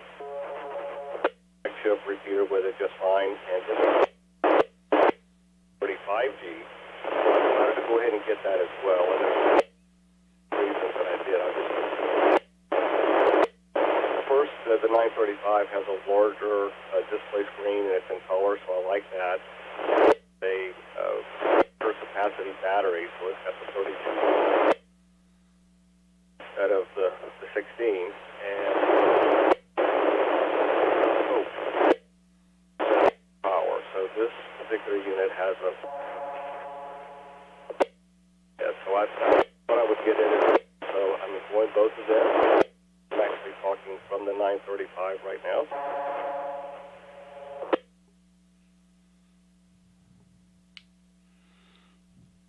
All right. Well, fantastic stuff, James. Understand you're using the Ocean that is correctly pronounced with a hard T at the end, and we cannot say that on the air. So I love that joke. Probably a little too much. In any case, sounds like it's a great radio for you, and great job. One tip that I will offer is when you're using an HT, try to remain in one place. We could hear a lot of washing and drifting, which is typically caused by moving about as you transmit. So when you're using an HT, if you can kind of stand still, find that best spot and stand still and keep your head still as you're talking. It makes for a much cleaner transmit for the other party to be able to hear what you're saying. So you did wash out here and there, and we lost some of that. Sounds like just typical HT stuff. But these are things that we all learn and we all pick up in time. I can't tell you how many times I tried to talk on my HT walking across the yard before people would come back and say, I didn't get any of that. And then I learned that, I need to stand still when I talk. If I stand still, they can hear me, but if I'm walking across the backyard while I'm talking on an HT, they don't get it.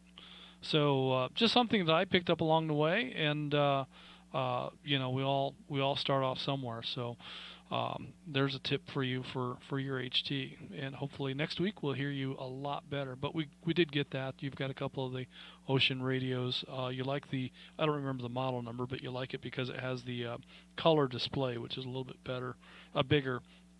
And I think I would prefer that as well if it were me. But flashy, blingy things are always better. So I see the repeater dropping in and out as I'm talking. I'm not sure. I don't think it's me this time, but it could be. We're going to blame it on me until I come up with some other reason. So folks, if you're hearing me come and go, it's just my thumb on the push to talk button. So there's nothing broken with our system. It's just me. That brings me next to our last check-in, WRNN 790, John in Griffin. John was in and out with us this evening, but we love to have the guest check-in from you. So thank you very much for that. Looking forward to hearing from you again very soon. So with that, I'm going to open up the floor to any questions or comments or any additional check-ins like 911 or anybody else. The floor is open. Net Control standing by. This is Atlanta 911 WRAS 515 Cassandra at Casey's Cottage in Woodstock. Mention the name and she shall appear.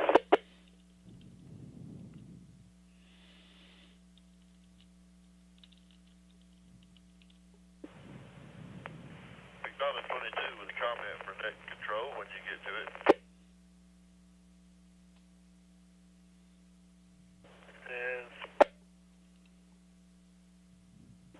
This is Chattanooga 100 with additional comments. At the end, when you have a moment. This is There he is. Atlanta 285 WRKN 234 CV Smith in Merrillville, Georgia, with a comment when you get to it.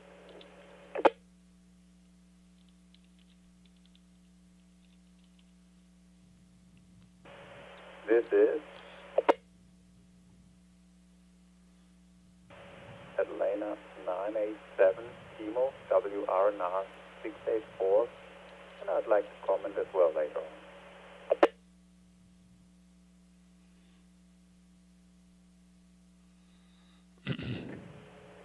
This is Atlanta 285. Sounds like you got your hands full tonight, Justin. Go ahead.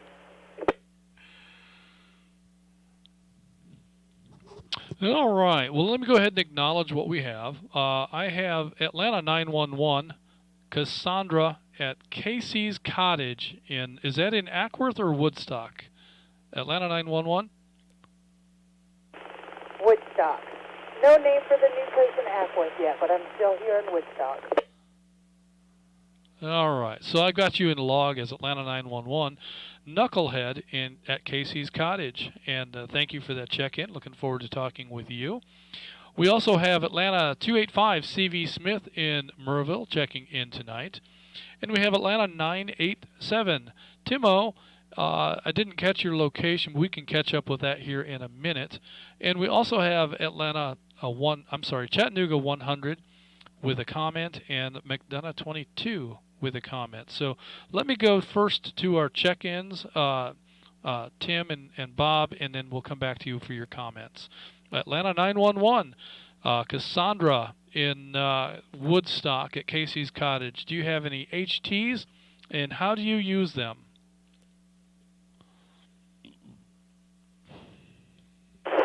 Okay, you broke up there. I'm not sure who was, somebody was wondering or what, but good evening, everybody. I'm not sure what the topic is.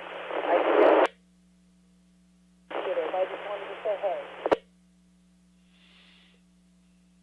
All right. Are you on your HT tonight, or are you on the base station? I'm on the base station. I haven't charged the mobile one. It's packed up and may even be over at the new place. We'll never know, will we? Well, we'll find out eventually. But yeah, your washing in and out made me think that you were on an HT. But all right, well, we've got you in the log, and hello to you from all of us, and it's great to hear you on the air. With that, I'm going to go ahead and move on to Atlanta 285 CV Smith in Murrayville. CV, do you have any comments or questions? And what do you have for HTs, and how do you use them? Well, not really concentrating on HTs, Justin. A little comment on the ham versus GMRS. Started back into the radio world about 7 months ago. Found out that CB radio was not working. Investigated, found GMRS, specifically North Georgia GMRS. Best thing I've ever found for alternative means of communication. Spaghetti hits the fan. In the process, worked into amateur, got my technician's license, have had 2 or 3 amateur extras tell me that I don't need anything other than a technician's license. If I care to talk all over the world, do something different, but I don't. I care to talk over people that I know in the region, and my technician license will allow me to do that. So, there you have it. Atlanta 285, clear.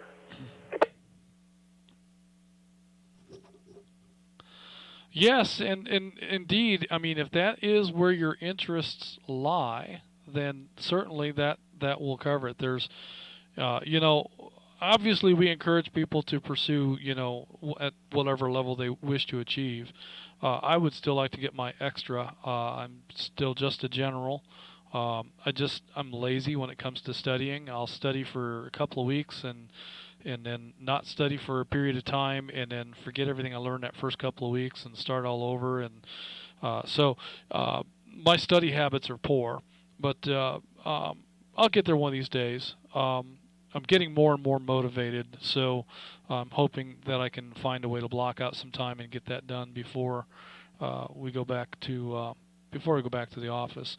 But quite honestly, CV, I don't even need the technician license because 99% of my radio time is right here on GMRS. I don't do DMR. I thought I wanted to, but I've got a DMR radio here, and I don't remember how to work it. I just don't remember.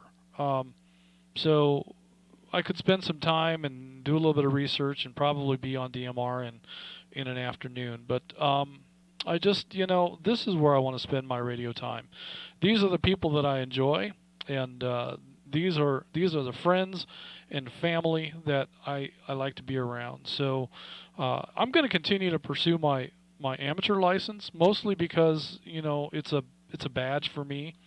I do spend a little bit of time on HF, and I very much enjoy that, but I don't spend enough time on HF to be any good at what I'm doing.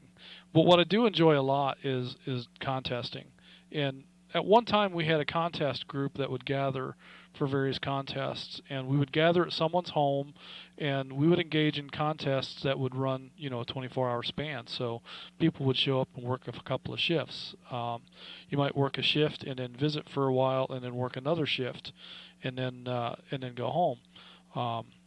And by breaking it up into shifts, we can have a number of people operate the station for that 24-hour time span without having a big burden on any one person, and still come up with some pretty impressive scores. In the times that we did operate that way, we came out of the contest with top 10 range scores, which was just, I thought, a testament, A, to the quality of the equipment, and B, to the dedication of the people that were there working. So great stuff, lots of fun. So that's one thing that you might never have an interest in, and if the technician license meets your immediate need and your future need, then by all means. But you've already indicated that the GMRS license was your first step, and as time went on, you learned that there were more opportunities in radio. So as time goes on, you may not, but you may find other interests to pursue with a general or an extra class license. So good stuff, CV. Glad to hear you on the air. Thanks for checking in tonight. That brings me next to Atlanta 987. Timo, where are you checking in from?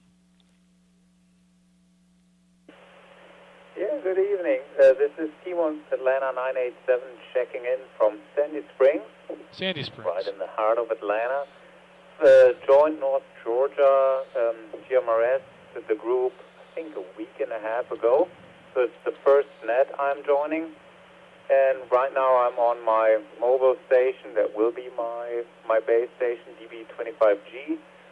And I started, again, a week and a half, 2 weeks ago with, actually I ordered 3 HTs on the lower price range, Baofeng UV5 UV9G, that's like the waterproof one, Radiodity DM30, which I love so far. And what I really enjoy is go out and venture, hike, and see if I can get some reception or make contact. So that's been fun over the last week and a half or 2 weeks.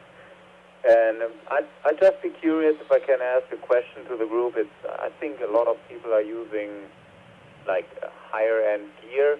So what's the difference between my $30 radio and some industry-grade radios?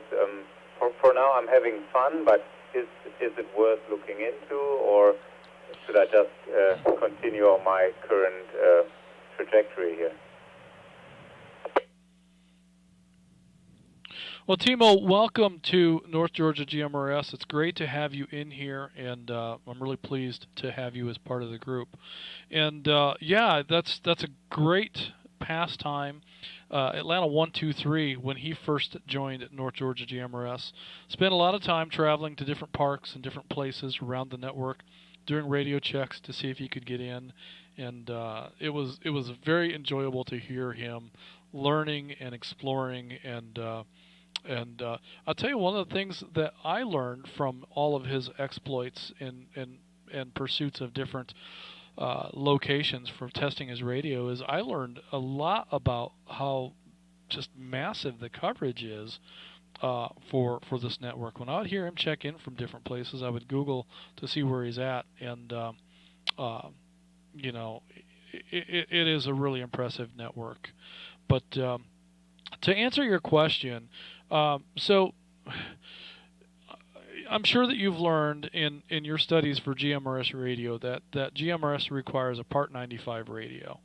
And one of the things that we've determined that is Part 90 radios in many cases are actually a better quality, better built radio in terms of specifications and performance than Part 95. So we allow Part 90 commercial radios on the network as well as Part 95 radios. And one of the justifications, I suppose, for Part 90 radios is you can't find a commercial grade 100% duty cycle GMRS repeater that is Part 95. They don't exist. they're not made. There is no manufacturer that makes that radio. So in order to build a network like ours, well, we have to use commercial equipment. And all of our repeaters are 100% duty cycle commercial grade radios. And if you were to try to build a network like ours and use, a pair of walks-on radios mated together to serve as a repeater, we'd have them burned up in a week. This network is a very heavily trafficked, very well used network, and the duty cycle and the lifespan of those radios just wouldn't stand up to the demands of a network like this. So that's why we use commercial radios, and that's why this network is amazing, is because of those commercial grade radios. So because we're using commercial grade radios as repeaters, it makes sense to use commercial grade radios as our mobile radios as well. So the radio that I use for net control is a Kenwood 8360. It's a mobile radio that has, we have a power supply in here in the studio to power it, and a good antenna system connected to it so that it can perform. It's a high-performance radio and a high-performance antenna that, I can expect it to perform well even when I key up and talk for 10 minutes. And this radio does serve that very well. If you tried to do 10 minutes of keying on a lesser radio, you would probably burn it up. So it's important that the radio be tuned correctly, and not only tuned, but the antenna system has to be tuned well to the radio so that the radio isn't generating excessive heat on long key up. But that's one of the reasons why we use commercial grade radios, and usually we find these radios used on eBay. So hope that answers your question, and you can certainly ask additional questions on Facebook if you want some more detail. Great to have you in here, Timo, and welcome.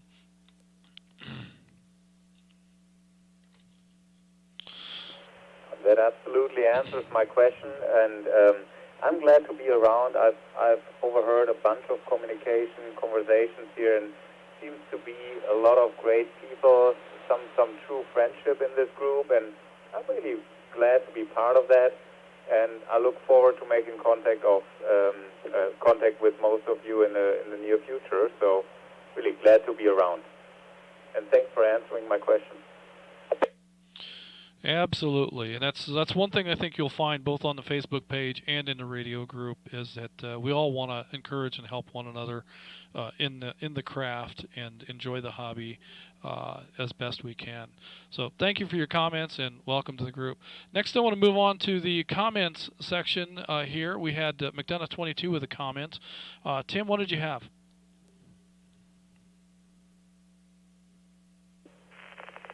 Yeah, Justin, just thinking further on the radiodity there after we got through talking a while ago, and I thought of one more little feature that I thought I might want to point out to you and anyone else who might be interested. But as you know, on the BTEC V1, the belt clip attaches to the radio, and the battery slides in and out underneath it. It's different on the radiodity. The belt clip actually attaches to the battery. So it's not really a problem, but if you order a second battery, which I did, then you don't have a belt clip for your second battery. The second battery does come with screws to attach the belt clip, but it does not come with an extra belt clip. And I was looking on the site trying to find how to order one, and I don't see one on the site. So I have an email into customer service with Radiodity. So when I find out how to get extra belt clips, I'll post it on the Facebook page there. And that was pretty much my comment, but just a quick word about my buddy Timo there. A moment ago, he's sounding good on that radio. I think that's the best I've heard him sound tonight, and been real enjoyable talking to him the few times I talked to him, and want to say another hi to him this evening. And I'm going to go ahead and clock out here, WRCR 952. I'll be clear on your phone. Justin and I've got some things I got to get to. All right, Tim. Well, thank you for those additional comments. And yeah, I have to agree that Timo sounds great on that radio. He's getting into the repeater quite well. So that's good stuff. And thanks for the additional info on the radiodity. I'm probably going to get one. I don't know if I'll get an extra battery. Typically, my HT use isn't enough that warrants a second battery. I mean, I just don't use them for that much time at a time. So I think I'll be okay with the single battery. But that is an interesting observation that the belt clip, you don't get the second belt clip with a battery. Maybe they need to do that or make that available in some way so that you can have them already installed on however many belt batteries that you have. I don't typically use the belt clip. Maybe I should, but I find them to be less than user-friendly, so I typically don't use them. But thank you for that, Tim. Appreciate that. I've got you marked out, so you don't have to check out here after a bit. And let me go back then to Chattanooga 100, Bob in Ringgold. And Bob, what was your comment?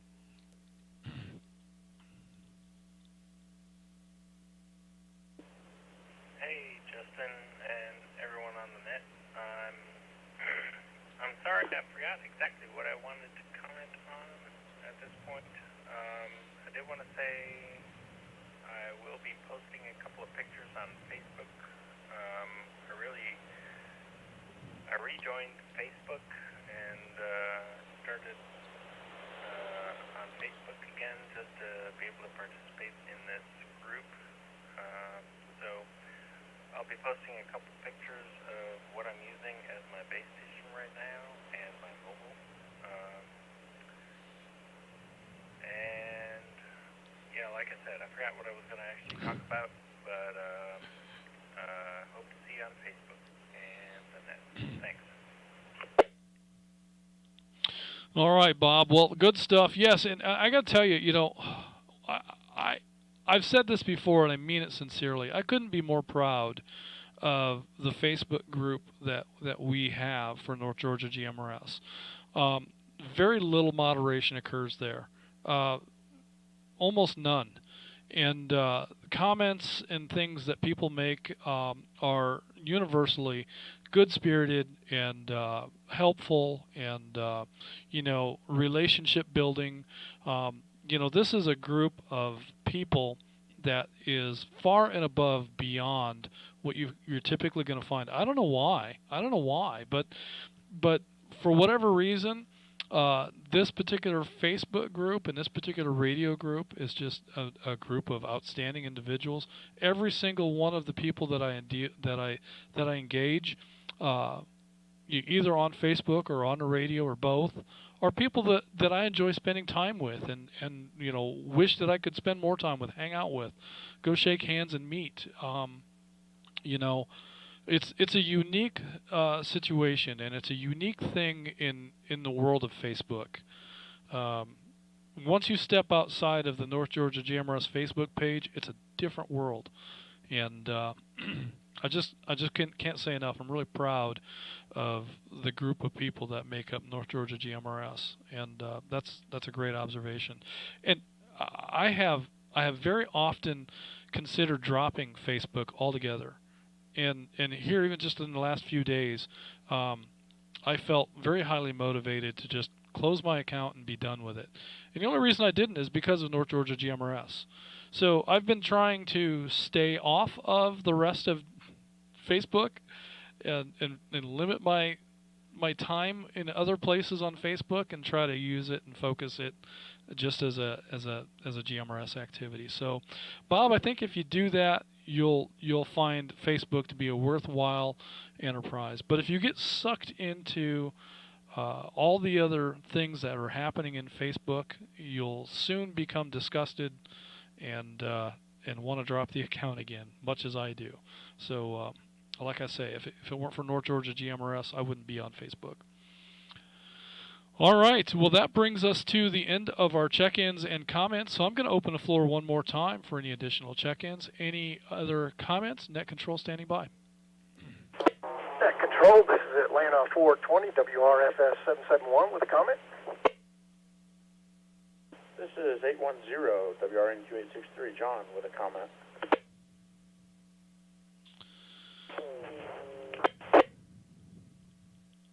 This is Atlanta 295 WRFN 658, Scott and Dallas, Justin and Annette.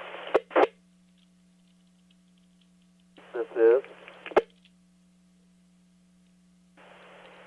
is WRAH 210, Atlanta 442, Craig and Ackworth for a late check-in.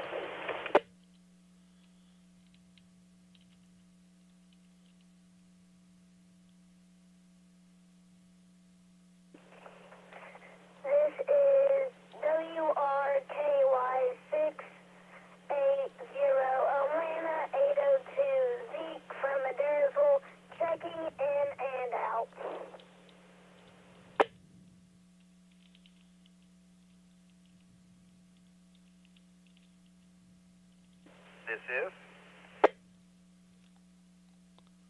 This is Mike in Chattanooga from the Lookout Mountain Repeater, WRMS 528 Chattanooga 95, signing in and out tonight. Thank you.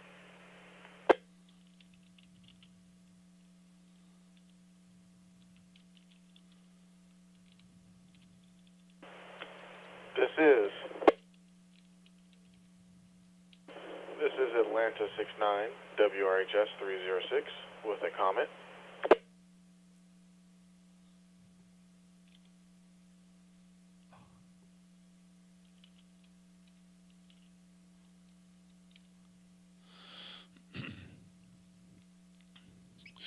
All right, let me go ahead and acknowledge this round of check-ins and comments. We have Atlanta 295, Scott in Dallas. Scott, it's great to hear from you tonight. Date night, I hope, was a great success. We have Atlanta 442, Craig in Ackworth, checking in tonight. It's great to hear from you, Craig. We have Atlanta 802, Zeke in Adairsville, in and out. Zeke, it's fantastic hearing you on the air tonight. Looking forward to hearing from you again. Thank you for that check-in. And we have Chattanooga 95, Mike on the Lookout Mountain Repeater. Mike, were you in and out, or are you going to stick in with us?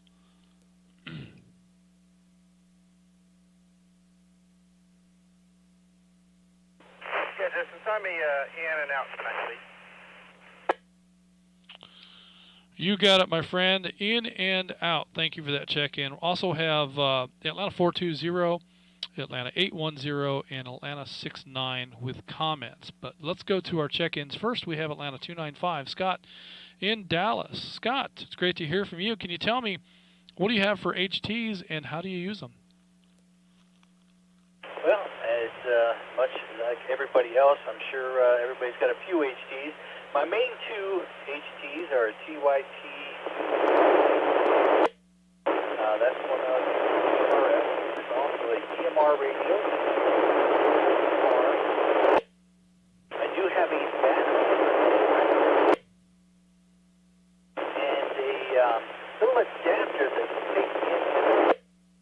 So I'll use that as a pseudo mobile unit when I'm in a friend's car and I just want to hook up and listen to some radio chatter.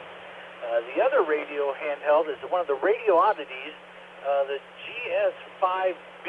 And what I like about that one, that programs via Bluetooth from your cell phone. So I don't have to have a computer for that. And it also charges off a micro USB. So that's kind of my grab-and-go radio when I travel, because I can charge it up in the car and program it. That's very interesting, Scott. Someone posted also a YouTube video about I guess it's a device. I haven't had a chance to look at the article. A device that you can plug into some of these HTs to make them programmable from a phone.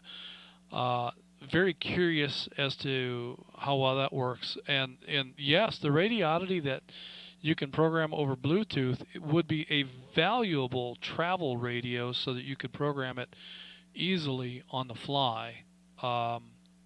That's pretty neat. I didn't know that existed, so I might have to take a look at that. I've been thinking about a Radioddity radio.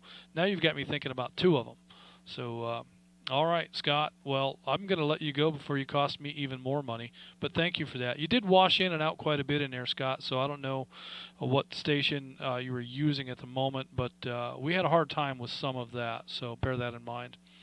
Atlanta 442, Craig in Ackworth. Tell me about your HT radios and how do you use them? Hey, Justin. Good evening to everybody on the net.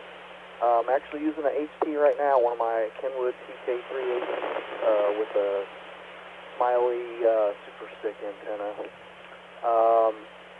I've been using them more since I got these Smiley antennas. I'm able to get into the repeater from certain parts of my property that I wasn't able to before. Kind of handy, you know, if I'm sitting out in my screened-in room, you know, working from home or just relaxing out there having a cigar or something, I can talk on my HT versus being in my shop where I got my base radio.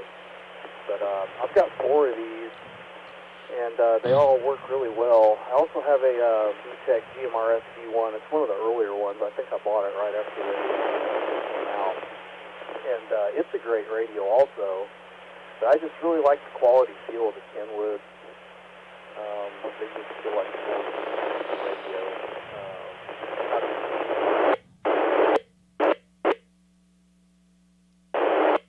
That I like. But yeah, I mean, I'm here on my property. I take them with me sometimes when I go out. I've forgotten a few times when I've done some hikes to take the radio with me. I've always wanted to do that and try to get into the repeater while I'm doing that. Let me break.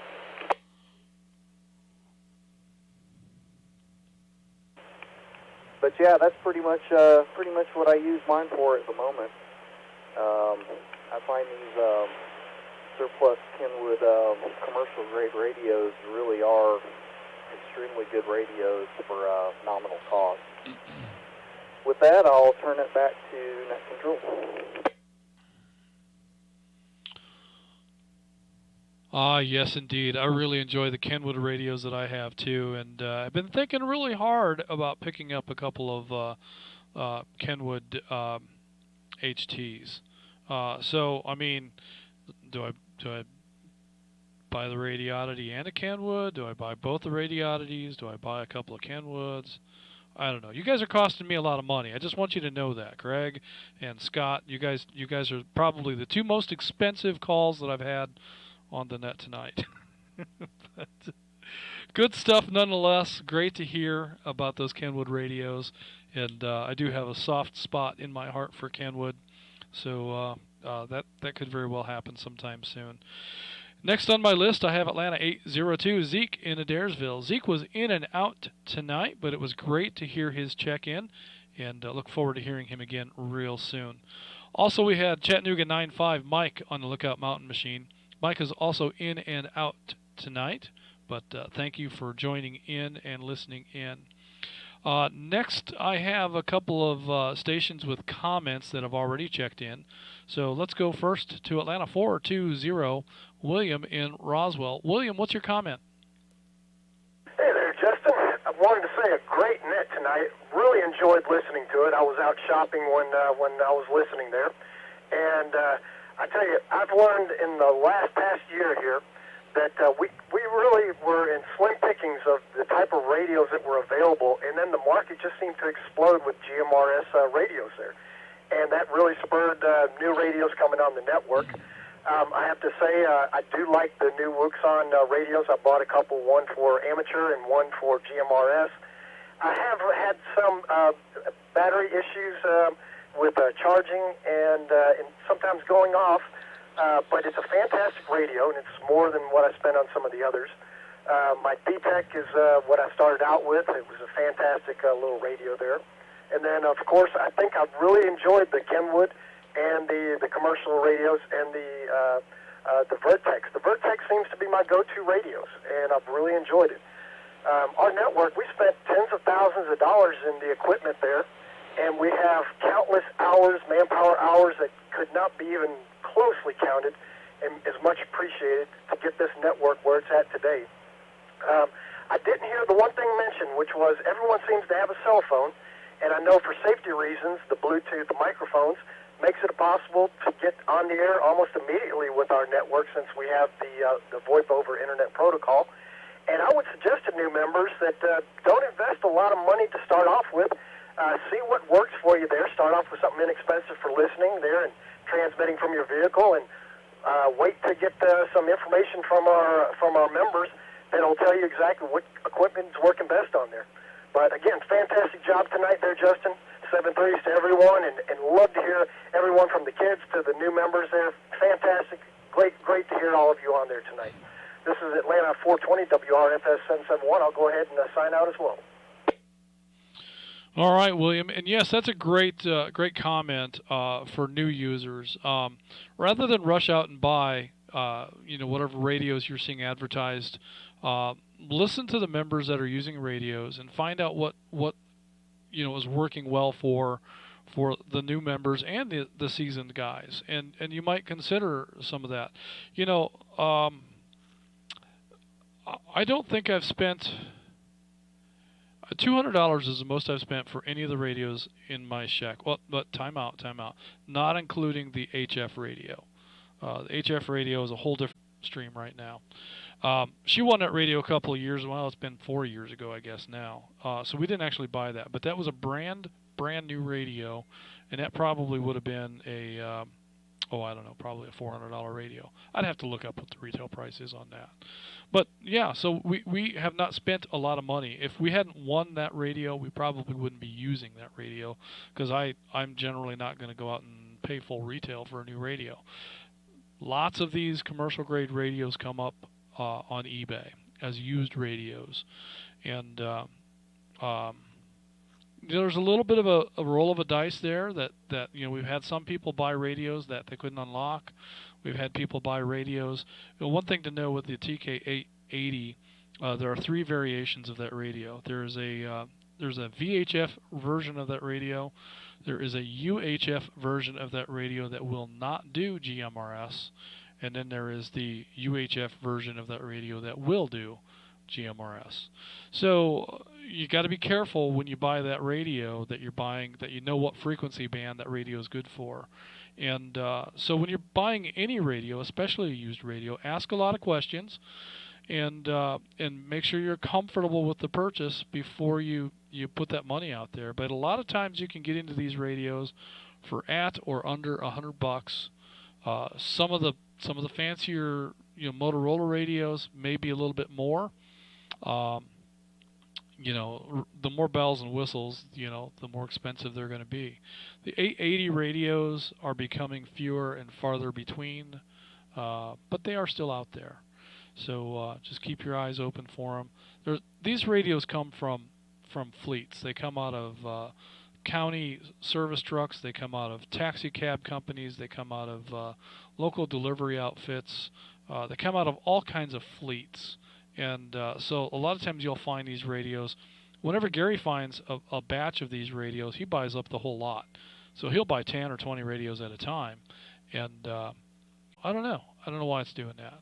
Okay, so it looks like it's latent data. So now it's saying excellent connection after I stopped it.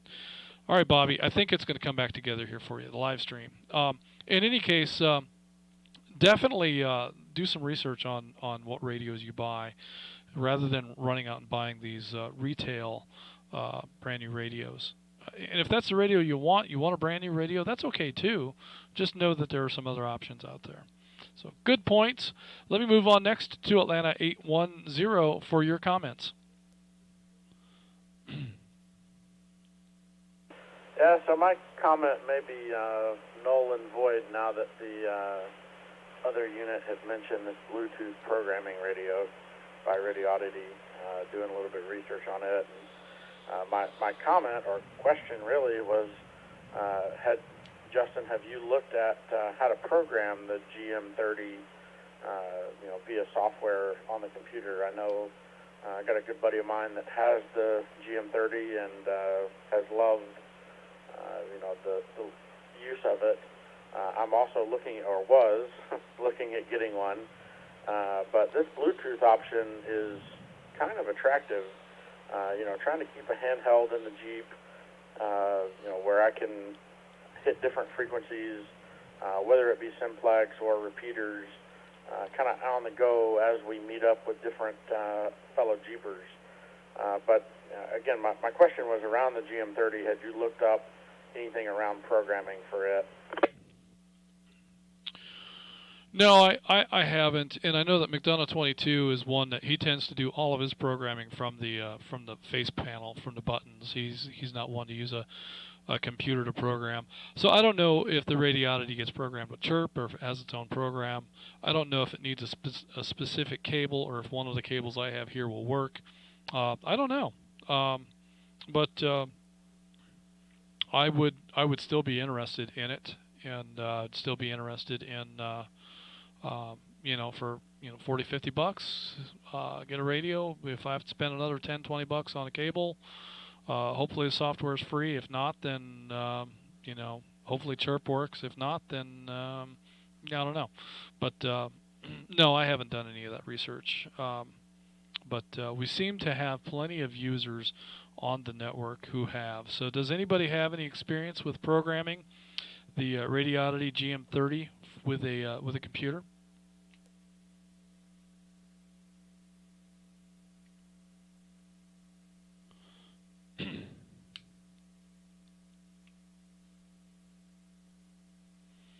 All right, hearing nothing to that question. So that's one we can maybe put up on Facebook. I bet somebody out there has. I bet 180 has. I bet he's tinkered with programming. But maybe he's another one that does it all from the face. I'm not sure. But good question, nonetheless. So we'll have to investigate that. So why don't you throw that question up on the Facebook page, and let's see what we get out of that. Next, I have Atlanta 69. Michael from Atlanta with a comment. Go ahead, Mike. Hey, Justin. I hope everyone had a good net. Unfortunately, I wasn't able to listen to everything, but I believe the topic was about handheld radios. Programming-wise, I'm not all that familiar.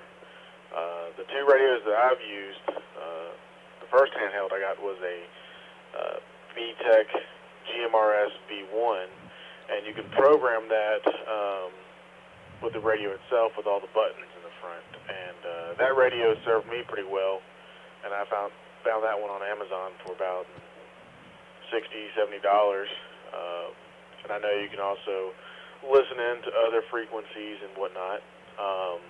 And speaking about radiology, because I was listening to the conversation earlier, I need to learn what programming software needs, either clear or whatever.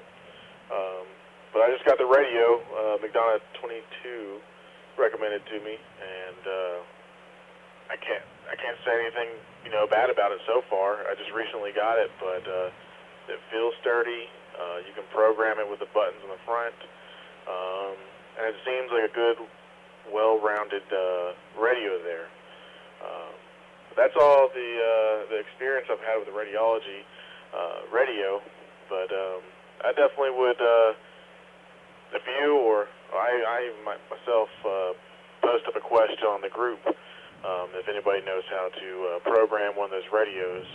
I even tried to program the VTech with the clear software, and I just couldn't figure it out.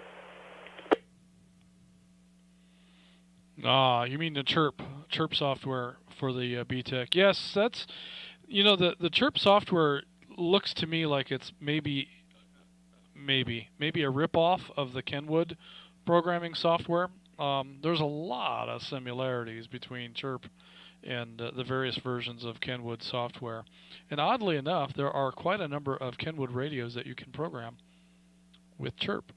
So my guess is that Chirp is a rip-off of one of the versions of programming software from Kenwood. But it's also pretty versatile in the wide number of radios you can program with it. So it's an open source software, and what that boils down to is until somebody develops whatever the codec is required to talk to whatever particular radio, the Radioddity GM30 or the Kenwood TK-880 or the Ocean pronounced with a hard T at the end, or a Motorola radio, until somebody develops the codecs to be able to talk to those particular machines, Chirp won't work with them. So it takes somebody that has some programming experience and knowledge and has the need to use one of these radios to develop the particular interface, digital interface that is required for Chirp to be able to work with those radios. So Chirp works with more and more and more radios all the time as people add in their particular flavor of radio for their particular application. So it's going to be, and maybe already is, one of the most powerful radio programming software packages that are out there. So Chirp is definitely something that's worth spending some time in and learning how to use. But at the same time, as you pointed out, and many others can attest to, including Madonna 22, you can program virtually everything from the keypad on the radio. And with that being the case, if you read your manual or you read McDonough 22's instructions, you can program all the PL codes and stuff into that radio that you want to. What you can't program are things like what comes up on the display when you power it on. So my BTEC radios come up with my call sign. They're around here somewhere. So they come up with my call sign when you turn them on. I don't know how worthwhile that is, because I've given radios away that have never come back to me. So, and they probably still have my call sign that flashes on the screen when they're powered up. But you can put various things on the display when it powers up, and you can change the LED colors and things like that in Chirp that you. I don't know if you can do that. Maybe you can do the LED colors from the keypad. But in any case, it's definitely something that's worth looking into. Let me break.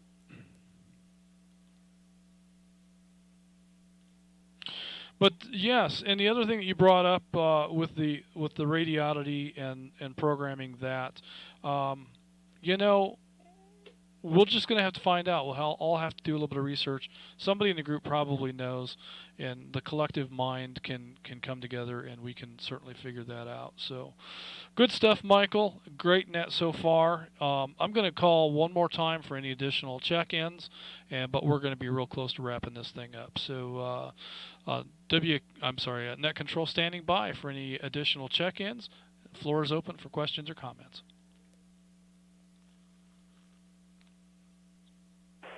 Atlanta 442 with a comment. This is Atlanta 420 WRFS 771. Atlanta 780, if you could share some information on the difference between the handhelds with the nickel NiCad batteries and lithium. That's also another consideration that you taught me very well on, and that there's some differences there. Over.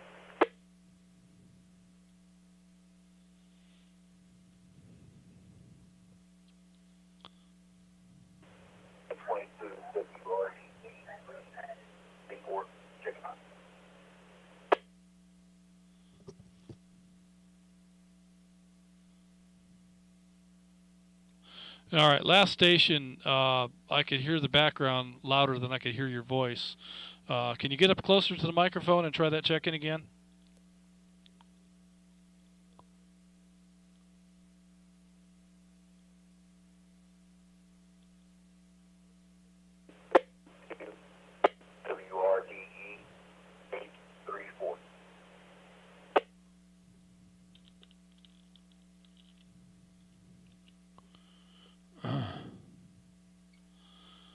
All right, WRED 834. Go ahead with your comments. Topic this evening is HT radios, and what do you have and how do you use them?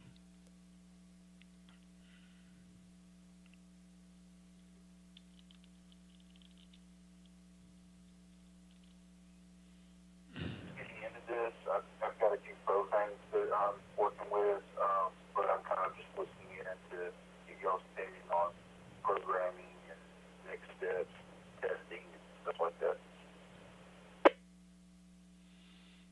I understand. Well, hey, can I get your first name and your general location?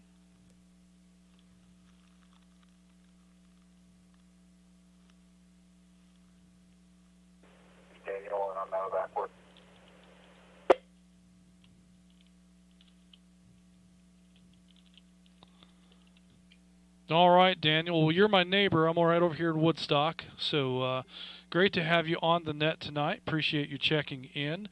And I'm going to go ahead and show you in here, and we'll take that as your comment for the evening. Station 8 had a comment. I missed that. I had it in my mind and it evaporated. So Station 8 had a comment. Please come back. It's Atlanta 442 with a comment, and That I believe 420 had a question for 780. Well, Craig, let's go ahead with your comment. Yeah, I just wanted to piggyback what you were saying about the Kenwood radios, whether or not it's a Type 1, Type 2, or Type 3. The easy way is, if somebody's looking at those on eBay, is look for pictures that include the ID plate that has the FCC ID. They can Google that FCC ID and it'll tell them which type it is and what the frequency spread is, so that they would know that it was good for GMRS. But I also wanted to throw out, if anybody, like in my area, Cobb County, Paulding County, even, Bartow, Cherokee, kind of in this area, that's interested in those TK380s like I use and the TK880s, I've become really adept at programming those, and would be glad to help anybody out with those radios. I've helped 3 or 4 members in that regard with those particular radios, and they've been really happy with them as well. So just wanted to throw that out and kind of piggyback on what you were talking about. If somebody's looking at them on eBay and they don't see that, just send the person on eBay a question and ask them if they can take a picture of that. Because a lot of those people don't even know what type radio it is, unfortunately. That's right. Yeah, that's a valid point, and I'm sure that a lot of folks don't even know. And they may tell you, oh, it's a VHF radio. Yeah, it'll work for, or a UHF radio. It'll work for GMRS because GMRS is UHF, but it might not. So, yeah, that is, you have to do a little bit of homework when you're buying some of these radios. So, good points to make. And yeah, the 380 is definitely one that I've had my eyes on. So if I end up with one of those, I may very well lean on you for some programming, since I know that you've got the software and the cable. Then that's half the battle right there. So, and anybody else, Craig has made the offer. If you've got one of those radios and you'd like for him to throw a code plug in it, he can do that. And just reach out to him. He's on the radio most days, particularly in the afternoon. So you shouldn't have too much trouble catching him. Call out to 442 and start up a conversation about programming radios. All right, and yes, Atlanta 420 and his comments about batteries. We kind of went over that earlier on when I was talking about my trouble with HTs, and some of the older varieties of HTs is I cook the battery because the battery chemistry can't stand to be left on a charger, and it can't stand to not be periodically charged. So if you don't use the radio, daily or at least weekly, and have it on a routine where it's being charged and then it's being used and then it's being recharged again, the battery gets ruined. And that's where I'm at. Is I've got a handful of these ICOM radios that are great radios. They're fantastic. These radios are fantastic radios. I just can't say enough about how good a radio they are, but the batteries are junk. And I'm sure in the right application the batteries are just fine, but in my world they are incompatible. So what I've learned is I really need to be using nothing other than a lithium-ion battery, because a lithium-ion battery is one that has a very, very low self-discharge rate, almost nothing, and it has a long shelf life. It can sit on a shelf for weeks and still have a good charge when you grab it and go to use it. And lithium-ion batteries all have a battery management chip built into the charging circuit, so you can set it in a charging stand and leave it there for 3 weeks. It's not going to overcharge and burn itself up like these other battery chargers and battery chemistries do. So yeah, that's those are important distinctions, and same thing we talked about earlier in the net. So, all right. Well, with that, I think we're going to go ahead and wrap up this evening's net. Let me get to my script here because I can never remember what to say. Your net control tonight is Atlanta 946, WQIR 514. Trying to use a mouse that's not even connected. So let me get to this part. Oh, I scrolled too far. No, I'm completely lost now. Give me a second here to get my bearings. I'll be right back with you.